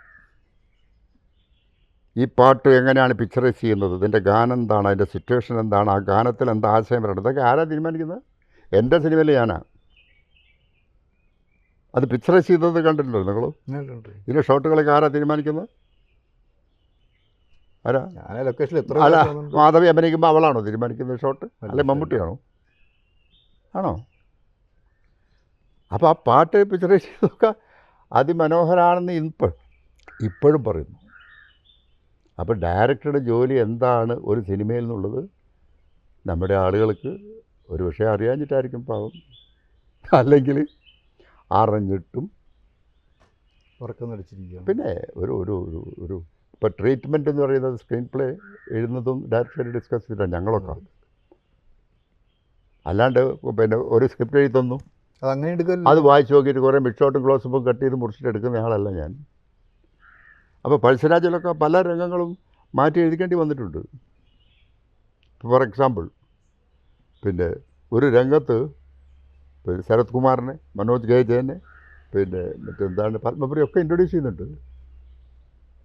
അത് എഴുതിയിട്ടുള്ള സീൻ എനിക്ക് ഇഷ്ടപ്പെട്ടിട്ടില്ല. എത്ര പ്രാവശ്യം ഞാൻ തിരിച്ചെഴുതി കൊടുത്തിട്ടുണ്ട് അസിസ്റ്റൻ്റ് ഡയറക്ടർ ചോദിച്ചു. കാരണം ഇമ്പോർട്ടൻസ് ഓരോ ക്യാരക്ടറിനുണ്ട്. പത്മപ്രിയക്കുണ്ട്, പിന്നെ ശരത് കുമാറിനുണ്ട്, മനോജ് ഗേജനുണ്ട്. ഒരുപാട് തലമുണ്ടാക്കിയിട്ടാണ് ആ ഇൻട്രൊഡക്ഷൻസ് ഒക്കെ ചെയ്തിട്ടുള്ളത്. ഇങ്ങനെ പല മാറ്റങ്ങളും നമ്മൾ എടുക്കുമ്പോൾ ചെയ്തുകൊണ്ടിരിക്കും. അപ്പോൾ ഒരു സിനിമ കിട്ടിയാൽ ഒരു ഡയറക്ടറുടെ കോൺട്രിബ്യൂഷൻ എന്താണെന്ന് നിങ്ങൾക്കറിയില്ല. അതുകൊണ്ട് ഞാൻ അതിനെപ്പറ്റി ശ്രദ്ധിക്കാറൊന്നുമില്ല. ആരും പറഞ്ഞു കേട്ടില്ല. ഇപ്പോൾ 36 കൊല്ലം കഴിഞ്ഞിട്ട് സിനിമ റിലീസ് ചെയ്തിട്ടും അതിൻ്റെ നിർമ്മാതാക്കളുടെ സൈഡിൽ നിന്നോ അല്ലെങ്കിൽ പിന്നെ നടീനടന്മാരുടെ സൈഡിൽ നിന്നോ മറ്റുള്ള ഒരാളുടെ സൈഡിൽ നിന്നും ഇതിനൊരു ഡയറക്ടർ ഉണ്ടെന്നോ അല്ല ഞാൻ കേട്ടിട്ടില്ല. ആരും പറഞ്ഞിട്ടുണ്ടാക്കിയ. സാറിത് പറയുമ്പോൾ പക്ഷേ നിങ്ങളൊരു ടാക്സി പോകുമ്പോൾ ടാക്സി ഡ്രൈവർ പറയും, അതിലൊരു പ്ലാറ്റ്ഫോമിൽ നിൽക്കുമ്പോൾ ഒരു പോർട്ടർ പറയും, സാർ എന്താ പാട്ട് എടുത്തിരിക്കും സാർ, ഇന്ദുലേഖ കൺതുറന്നു, എന്താ സാർ ചന്ദനലേപ സുഗന്ധം. ഇപ്പോൾ പാട്ടെന്ന് പറഞ്ഞു, പാട്ട് ഞാൻ ആ രംഗത്ത് എന്താണ് വേണ്ടതെന്നുള്ളത് ഞാൻ കൺസീവ് ചെയ്തിട്ട് അത് ഡിസ്കസ് ചെയ്തിട്ടാണ് പാട്ടുകാരൻ്റെ ലിറിക്സ് എഴുതുന്നത്. പിന്നെ കമ്പോസ് ചെയ്യുന്നത് അതേമാതിരി തന്നെ. അതിൻ്റെ ടെമ്പോ എന്ത് വേണം പാട്ടിന്. ടെമ്പോ ഈസ് ഒരു പടം സ്റ്റോറീൻ്റെ സ്ക്രീൻ പ്ലേ പോയിക്കൊണ്ടിരിക്കുമ്പോൾ അതിൻ്റെ ടെമ്പോ എന്താണ്, ആ ടെമ്പോനനുസരിച്ചുള്ള ഇടത്തിനാണ് പാട്ട് വേണ്ടത്. അത് മ്യൂസിക് ഡയറക്ടർക്ക് ചിലപ്പോൾ അറിയില്ല. അപ്പോൾ ആ ടെമ്പോ പോരെങ്കിൽ നമ്മൾ പറയും, ആ മൂഡ്, ആ റൊമാൻറ്റിക് മൂഡ്, ചന്ദനലേപ സുഗന്ധം, ആ മൂടാണ്. ചന്ദനലേപ സുഗന്ധം പറഞ്ഞാൽ ശരിയാവും. അത് പറ്റില്ല. ഇന്ദുലേഖ കൺതുറന്നു ഇന്നുരാവും സാന്ദ്രമായി. ചന്തുവിൻ്റെ മനസ്സിലുള്ള ടെമ്പോ അത് പാടാം. ഇന്ദുലേഖ കൺതുറന്ന് പാടാം. പക്ഷെ ഇതൊക്കെ കൺട്രോൾ ചെയ്യുന്നത് ഒരാൾ സംവിധായകൻ തന്നെയാണ്. പെർഫോമൻസ് അഭിനയിക്കുന്ന ദിക്കിൽ അതിപ്പോൾ എല്ലാ സംവിധായകന്മാരും അങ്ങനെയാണെന്ന് വെച്ചാൽ പറയില്ല. ഞാൻ അങ്ങനെയാണ്. ഇപ്പോൾ ഏത് നടൻ അഭിനയിച്ചാലും ഏത് അഭിനയിച്ചാലും ശരി, എന്താണ് എനിക്ക് വേണ്ടത് ഇത് ഞാൻ പറയും, ചെയ്യിക്കും. അതുകൊണ്ട് തന്നെയാണ് ഇപ്പോൾ 50 കൊല്ലം കഴിഞ്ഞിട്ട് ഇപ്പോൾ ഓരോരുത്തർ നമ്മളെ ഈ പരിപാടിക്ക് വിളിക്കുന്നതും. മനസ്സിലായോ? ഇനി കൂടുതൽ പറയണോ? വേണ്ടല്ലോ. സാറ് പാട്ട് എഴുതുന്നു, മ്യൂസിക് ഡയറക്ടറും അതൊക്കെ ഹിറ്റായിട്ടുണ്ട്. എന്തുകൊണ്ട് സാർ അങ്ങനെ മറ്റുള്ളവർക്ക് അവസരം നഷ്ടപ്പെടുത്തിയത്? എന്താ? സാറ് പാട്ട് വരികൾ എഴുതുന്നു, സംഗീതം കൊടുക്കുന്നു, ആ പാട്ടുകൾ ഹിറ്റാവുന്നു. മറ്റുള്ളൊരു അവസരം എന്തിനാണ് സാർ നഷ്ടപ്പെടുത്തിയെന്ന് ചോദിക്കുന്നത്? ഇതുപോലെ വിഡ്ഢിത്തരം ചോദിക്കാതിരിക്കും സാർ. എന്ത് ചോദ്യം? മറ്റുള്ളവരെ അവസരം ആര് ഇല്ലാതാക്കി അറിയണ്ടേ? അയ്യോ കഷ്ടം. അത് പണ്ട് ഇപ്പോൾ യേശുദാസിനെ പറ്റി പറയുന്ന പോലെയാണ്. യേശുദാസ് എല്ലാവരുടെയും അവസരം നഷ്ടപ്പെടുത്തിയെന്ന് പറഞ്ഞൊരു കുറ്റം പറയുന്നു. എന്താ വിവരക്കേട് നിലയാണ് എന്താ പറയുക? യേശുദാസ്, എനിക്കറിയാം, യേശുദാസ് മദ്രാസിൽ വന്നത് തൊട്ട് കൂടെ തന്നെ ഞാനുണ്ട്. യേശുദാസിൻ്റെ കൂടെ അല്ലേ? യേശുദാസിൻ്റെ അല്ലേ ഞങ്ങൾ ഒന്നിച്ചുണ്ട്. അപ്പം യേശുദാസ് ഒരു ദിവസം 5, 6, 7, 8 പാട്ടുകളൊക്കെ പാടുന്ന അവസരത്തിൽ വയ്യാഞ്ഞിട്ട് ആരെ കൊണ്ടേ പാടിക്കുമെന്ന് പറയുന്നു. ഓ ശരി. എത്ര പ്രാവശ്യം ഞാനിപ്പോൾ ഇതിന് അവസരം വന്നുകൊണ്ട് പറയുകയാണ്. പക്ഷേ യേശുദാസ് പാടിയാലേ മ്യൂസിക് ഡയറക്ടർക്ക് പറ്റൂ. കാത്തിരിക്കും. ഇത് ദാസേട്ടൻ പാടണം, എല്ലാവരും പറയും ഇത് ദാസേട്ടൻ പാടണം. അപ്പോൾ അവസരം എന്നിട്ട് പറയുന്നത് എന്താ? യേശുദാസ് അവസരം നശിപ്പിച്ചു. അതുമാതിരി ഇപ്പോൾ നിങ്ങൾ പറയുന്നത് ഇത് ദാസേട്ടൻ പാടണം. എല്ലാ മ്യൂസിക് ഡയറക്ടേഴ്സിനും ആ കാലത്ത് എനിക്കറിയാം ഈ പാട്ട് ദാസേട്ടൻ പാടണം. എല്ലാ മ്യൂസിക് ഡയറക്ടേഴ്സിനും. ഇപ്പം ബാബുരായമാവട്ടെ, ദേവരായമാവട്ടെ, MS ആവട്ടെ, ഞാൻ കേട്ടോണ്ടിരുന്ന കഥയായി പറയുന്നത്. എന്നിട്ട് പറയുന്നു യേശുദാസ് അവസരങ്ങൾ നഷ്ടപ്പെടുത്തി. സാറ് പറയുമ്പോൾ ഒരാൾക്കും ഒരാളെ നഷ്ടപ്പെടുത്താൻ പറ്റില്ല സാർ. നിങ്ങൾക്ക് അതിൻ്റെ കഴിവുണ്ടോ, കപ്പാസിറ്റി ഉണ്ടോ, യു വിൽ കം അപ്പ്. അതൊക്കെ വെറും ഒരുതരം ഭീരുത്വം. അത് ഞാനതിൽ വിശ്വസിക്കില്ല. ഒരാളെ ചാൻസ് ഒരാൾ നഷ്ടപ്പെടുത്തുന്നില്ല. ഇപ്പം ഞാനങ്ങനെ സിനിമയിൽ വന്ന് ഞാൻ പറഞ്ഞിട്ടുണ്ടോ എൻ്റെ അവസരം നഷ്ടപ്പെടുത്തിയെന്ന്? ഇല്ല ഇല്ല ഇല്ല. അതൊക്കെ ഒരു തരം എന്താ പറയേണ്ടത്, ആത്മവിശ്വാസമില്ലാത്ത വർത്തമാനങ്ങൾ. എൻ്റെ അവസരം ആൾ തട്ടിക്കളഞ്ഞു. ആർക്കും സാധിക്കില്ല. നിങ്ങൾ ചെയ്യേണ്ടത് നിങ്ങൾ തന്നെ ചെയ്യേണ്ടി വരും. പക്ഷേ അതിന് കുറച്ച് ഡെഡിക്കേഷനൊക്കെ വേണ്ടി വരും. മനസ്സിലായില്ലേ? ആ തൊഴിലിനോടൊരു ഡെഡിക്കേഷനൊക്കെ വേണ്ടി. 2ാം ഊഴം ഹരിഹരനാണ് സംവിധാനം ചെയ്യുന്നതാണ് പത്രത്തിലൊക്കെ ഞങ്ങൾ വായിച്ചിട്ടുള്ളത്. പിന്നീട് ശ്രീകുമാര മേനോനാണ് ചെയ്യുന്നത്. പിന്നീട് അതിനെന്ത് സംഭവിച്ചു? ശരിയാണ്. പഴശ്ശരാജ കഴിഞ്ഞപ്പോൾ അടുത്തൊരു പടം ചെയ്യണമെന്ന് ഗോകുലം ഗോപാലേട്ടൻ പറഞ്ഞപ്പോൾ ഞാൻ രണ്ടാം മുഴുവൻ സജസ്റ്റ് ചെയ്തു. വലിയ പടമായിട്ട് അത്ര ഇൻവെസ്റ്റ് ചെയ്യാൻ പറ്റുന്ന ഒരു പ്രൊഡ്യൂസർ എന്നുള്ള നിലയ്ക്ക് അതിന് തയ്യാറായി. ഒരു ദിവസം ഞങ്ങളന്ന് പാങ്ക്രോ ഹോട്ടലാണ് ഞാൻ മറ്റേ കൊണ്ടുവരുന്നത് മദ്രാസിൽ. പ്രവീൺ അറിയാലോ, സണ്ണിലോ വരികയും ചെയ്തിട്ട് ബ്ലാങ്ക് ചെക്ക് കൊടുത്തു എം ടിക്ക്, നമ്മളത് ചെയ്യുന്നു എന്ന് പറഞ്ഞിട്ട്. അപ്പോൾ എം ടി പറഞ്ഞു ചെക്ക് വാങ്ങാം, തൽക്കാലം ഞാൻ ബാങ്കിലിടില്ല, സ്ക്രിപ്റ്റ് കഴിഞ്ഞതിന് ശേഷമേ ഉള്ളൂ, ഞാൻ സ്വീകരിച്ചിരിക്കുന്നു എന്ന് പറഞ്ഞു. അങ്ങനെ ഞങ്ങൾ കുറേ ദിവസം അവിടെ ഡിസ്കസ് ചെയ്തു പാങ്ക്രോ ഹോട്ടലിൽ. അപ്പോൾ എനിക്കതങ്ങനെ ട്രീറ്റ് ചെയ്യാൻ തോന്നുന്ന എൻ്റെ അഭിപ്രായങ്ങളൊക്കെ ഞാൻ പറഞ്ഞു. സാധാരണ അങ്ങനെ ഒരു പതിവുണ്ട്, ചോദിക്കും എന്തൊക്കെ അഭിപ്രായം എന്നൊക്കെ. അങ്ങനെ ഒരാഴ്ചയോളം അവിടെ ഇരുന്നിരുന്നു. അത് കഴിഞ്ഞതിന് ശേഷം എന്നിട്ട് കോഴിക്കോട് വന്നപ്പോൾ ഞങ്ങൾ ഇവിടെ ഇരുന്നു. ശരി. ഇവിടെ ഇരുന്നു ഡിസ്കഷന്. എം ടി രാവിലെ വരും, രാത്രി പോവും. അങ്ങനെ ഒരു 5-10 ദിവസം ഇരുന്ന് ഡിസ്കസ് ചെയ്തിട്ട് ഒരു 1 ലൈൻ ഉണ്ടാക്കി ഒരു പടത്തിൻ്റെ. അപ്പോൾ അന്ന് ആ 1 ലൈൻ ഉണ്ടാക്കിയതെന്ന് വെച്ചിട്ടുണ്ടെങ്കിൽ ഈ ബാല്യകാലമൊക്കെ 2 വർഷം കുറച്ച് ഫ്ലാഷ് ബാക്കിൽ വരുന്ന പോലെ മഹാഭാരത യുദ്ധം തുടങ്ങി 2 ചേരിയിലേക്ക് മാറി, ക്യാമ്പിലേക്ക് മാറി, ദുര്യോധനൻ്റെ ഗ്രൂപ്പ്, കൗരവന്മാർ, പാണ്ഡവന്മാർ, ഓർമ്മയിൽ അവരുടെയൊക്കെ ഓർമ്മയിൽ കുറച്ച് ഫ്ലാഷ് ബാക്ക് ബാല്യകാലം, പിന്നെ ഇമ്പോർട്ടൻ്റ് ആയിട്ടുള്ള യുദ്ധങ്ങളെല്ലാം വിഷ്വലായിട്ട് കാണിച്ച് ബാക്കിയൊക്കെ ഡയലോഗിൽ അങ്ങനെ ഒരു സംഭവം ഉണ്ടാക്കി. അങ്ങനെ ഒരു ദിവസം നടന്നുകൊണ്ടിരിക്കുന്ന അവസരത്തിൽ പിന്നെ എം ടിനോട് പറഞ്ഞു, ഞാനൊരു ഡ്രാഫ്റ്റ് തരാം എഗ്രിമെൻറ്റിൻ്റെ, അതൊന്ന് അവർക്ക് കൊടുത്തിട്ട് പിന്നെ അത് സ്റ്റാമ്പ് പേപ്പറിൽ കൊണ്ടുവന്നാൽ അതൊക്കെ ചെയ്യാമെന്നൊക്കെ പറഞ്ഞു വെച്ചു. അതിനിടയ്ക്ക് ഒരു ദിവസം ഇവിടെ പെപ്പിൻ കറണ്ട് ബുക്സിൽ എൻ്റെ അടുത്ത് വന്നു ചോദിച്ചു, എം ടി ആയിട്ട് പിന്നെ ഉള്ള ടേംസ് ആൻഡ് കണ്ടീഷൻസ് എന്തൊക്കെയാണ് രണ്ടാം പടത്തിന്, അപ്പോൾ എന്തൊക്കെയാണെന്നുള്ളതൊന്ന് അറിയണം. പിന്നെ ഞാൻ വെച്ചാൽ അതൊക്കെ പറഞ്ഞ് സംസാരിച്ചിട്ടുണ്ടല്ലോ, അത് പ്രൊഡ്യൂസറും എം ടി കൂടിയല്ലേ സംസാരിക്കട്ടെ, ഞാനെന്താ. അതല്ല, അത് ഒരുപാട് ആളുകൾ ഇതിൻ്റെ പുറകിൽ വേറെയുണ്ട്, ഒരുപാട് പ്രൊഡ്യൂസേഴ്സ് ഉണ്ട്. അപ്പോൾ അതുകൊണ്ട് ഒരു എല്ലാ ഭാഷയിലും എടുക്കണം. അപ്പോൾ ഓരോ ഭാഷയിലും എന്തൊക്കെയാണ് അതിൻ്റെ ടെർമിനേഷൻ ഉള്ളതെന്ന് നിങ്ങൾ സംസാരിക്കണം പറഞ്ഞു. ഞാൻ പറഞ്ഞു എൻ്റെ ജോലി പെട്ടതല്ല, സിനിമ ഡയറക്റ്റ് ചെയ്യുക എന്നുള്ളത് എൻ്റെ ജോലി, അതൊക്കെ എം ടിയും പ്രൊഡ്യൂസറോട് തീരുമാനിച്ചോട്ടെ, അതിലും ഞാൻ ഇടപെടാറില്ല പൊതുവേ ഒരാളുടെ ടെർമിനേഷൻ്റെ കാര്യത്തിൽ. അപ്പോൾ അതല്ല, ഒരുപാട് ആളുകൾ ഇതിൻ്റെ പുറകെ അന്വേഷിക്കുന്നുണ്ട്, അതൊക്കെ അന്വേഷിച്ചോട്ടെ, എന്താ നല്ല നല്ല പ്രൊഡ്യൂസേഴ്സ് ആണെങ്കിൽ അവരെടുക്കട്ടെ, ഞാനാണ് ഡയറക്ടറെങ്കിൽ അപ്പോൾ എൻ്റെ കാര്യം കൂടി നിങ്ങളൊന്ന് സംസാരിക്കണമെന്ന് പറഞ്ഞു. തമാശയില്ല. അങ്ങനെ പോയി. അതിനിടയ്ക്ക് പിന്നെ ദുബായിൽ വെച്ചിട്ട് ഒരു ഫംഗ്ഷനിൽ പിന്നെ ഗോകുലം ഗോപാലൻ, മോഹൻലാലൊക്കെ ഉള്ളൊരു ഫംഗ്ഷനിൽ അവിടെ ഗോപാലട്ടൻ അനൗൺസ് ചെയ്തിട്ടുണ്ട്, അടുത്ത പടം 2ാം പടമാണ് മോഹൻലാൽ. അങ്ങനെ ഒരു ദിവസം മോഹൻലാൽ എൻ്റെ വീട്ടിൽ വന്നു സംസാരിച്ചിട്ട് 2ാം പടം പുസ്തകം വാങ്ങി. നമ്മൾ അതിനെപ്പറ്റി കുറേ സംസാരിച്ച് വളരെ ത്രില്ലിംഗ് ആയിട്ട് സംസാരിച്ച് പിന്നെ ഞങ്ങൾ പെരിയ പോയിക്കൊണ്ടായിട്ടുണ്ട്. അതിനുശേഷം ഞാൻ എഗ്രിമെൻ്റ് കോപ്പി ആയിട്ടാണ് പിന്നെ ഞാൻ കോഴിക്കോട്ട് വന്നപ്പോൾ,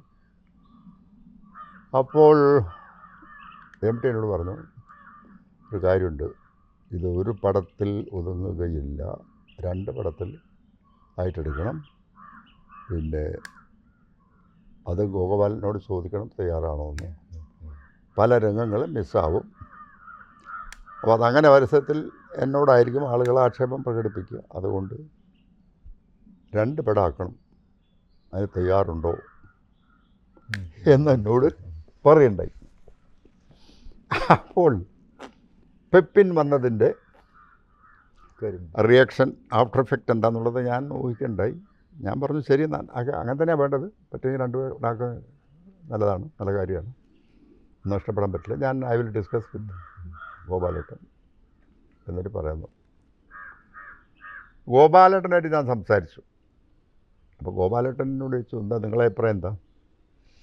ഞാൻ പറഞ്ഞത് നിങ്ങൾ പ്രൊഡ്യൂസറാണ് തീരുമാനിക്കേണ്ടത്, ഞാനല്ലല്ലോ, അത് ഞങ്ങളൊന്ന് ആലോചിക്കട്ടെ. ഗോപാലേട്ടൻ പറഞ്ഞു, എൻ്റെ അഭിപ്രായമല്ല, നിങ്ങളിപ്പം മറ്റുള്ള പ്രവീണൊക്കെ ആയിട്ട് അത്രയും എനിക്കറിയാം. പിന്നീട് പിന്നെ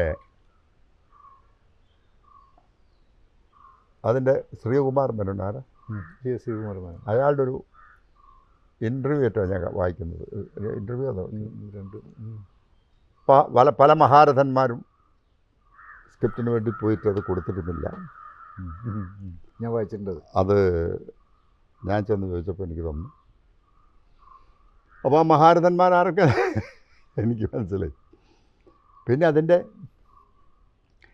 ഞാൻ കേട്ടത് ഒരു ദിവസം പ്രവീൺ എന്നോട് പറഞ്ഞു, പിന്നെ ഒരു ദിവസം ഈ സംവിധായകൻ അദ്ദേഹത്തെ സമീപിക്കുകയും അതിൻ്റെ റൈറ്റ്സ് എൻ്റെ അടുത്താണുള്ളത്, അതുകൊണ്ട് പ്രൊസീഡ് ചെയ്തോടെന്ന് ചോദിച്ചപ്പോൾ അയാൾ അതിനെ അഭിസംബന്ധിക്കുകയും ഞങ്ങൾ വേറെ അതൊക്കെ ഇങ്ങനെ കാഷ്വലായിട്ട് കേട്ടിട്ടുള്ളതാണ്. പിന്നെ ബോംബെയിൽ പോയി ആരോഗ്യം സമീപിക്കുകയും ഇതൊക്കെ സംഭവം. ഞാൻ പിന്നെ അതിനെപ്പറ്റി അന്വേഷിച്ചിട്ടില്ല, ആരും പറഞ്ഞിട്ടുമില്ല. ഇത്രേ എനിക്ക് അറിയുകയുള്ളൂ. ഇതാണ് ഞാനുമായിട്ട് ബന്ധപ്പെട്ട സംഗതി, ഇത്രയേ ഉള്ളൂ. ഞാൻ പിന്നെ അതിനെപ്പറ്റി അന്വേഷിക്കാൻ പോയിട്ടില്ല. എനിക്ക് കൂടുതൽ ദുഷ്ടമൊന്നും ചോദിക്കാം. ഇന്ദുലേഖ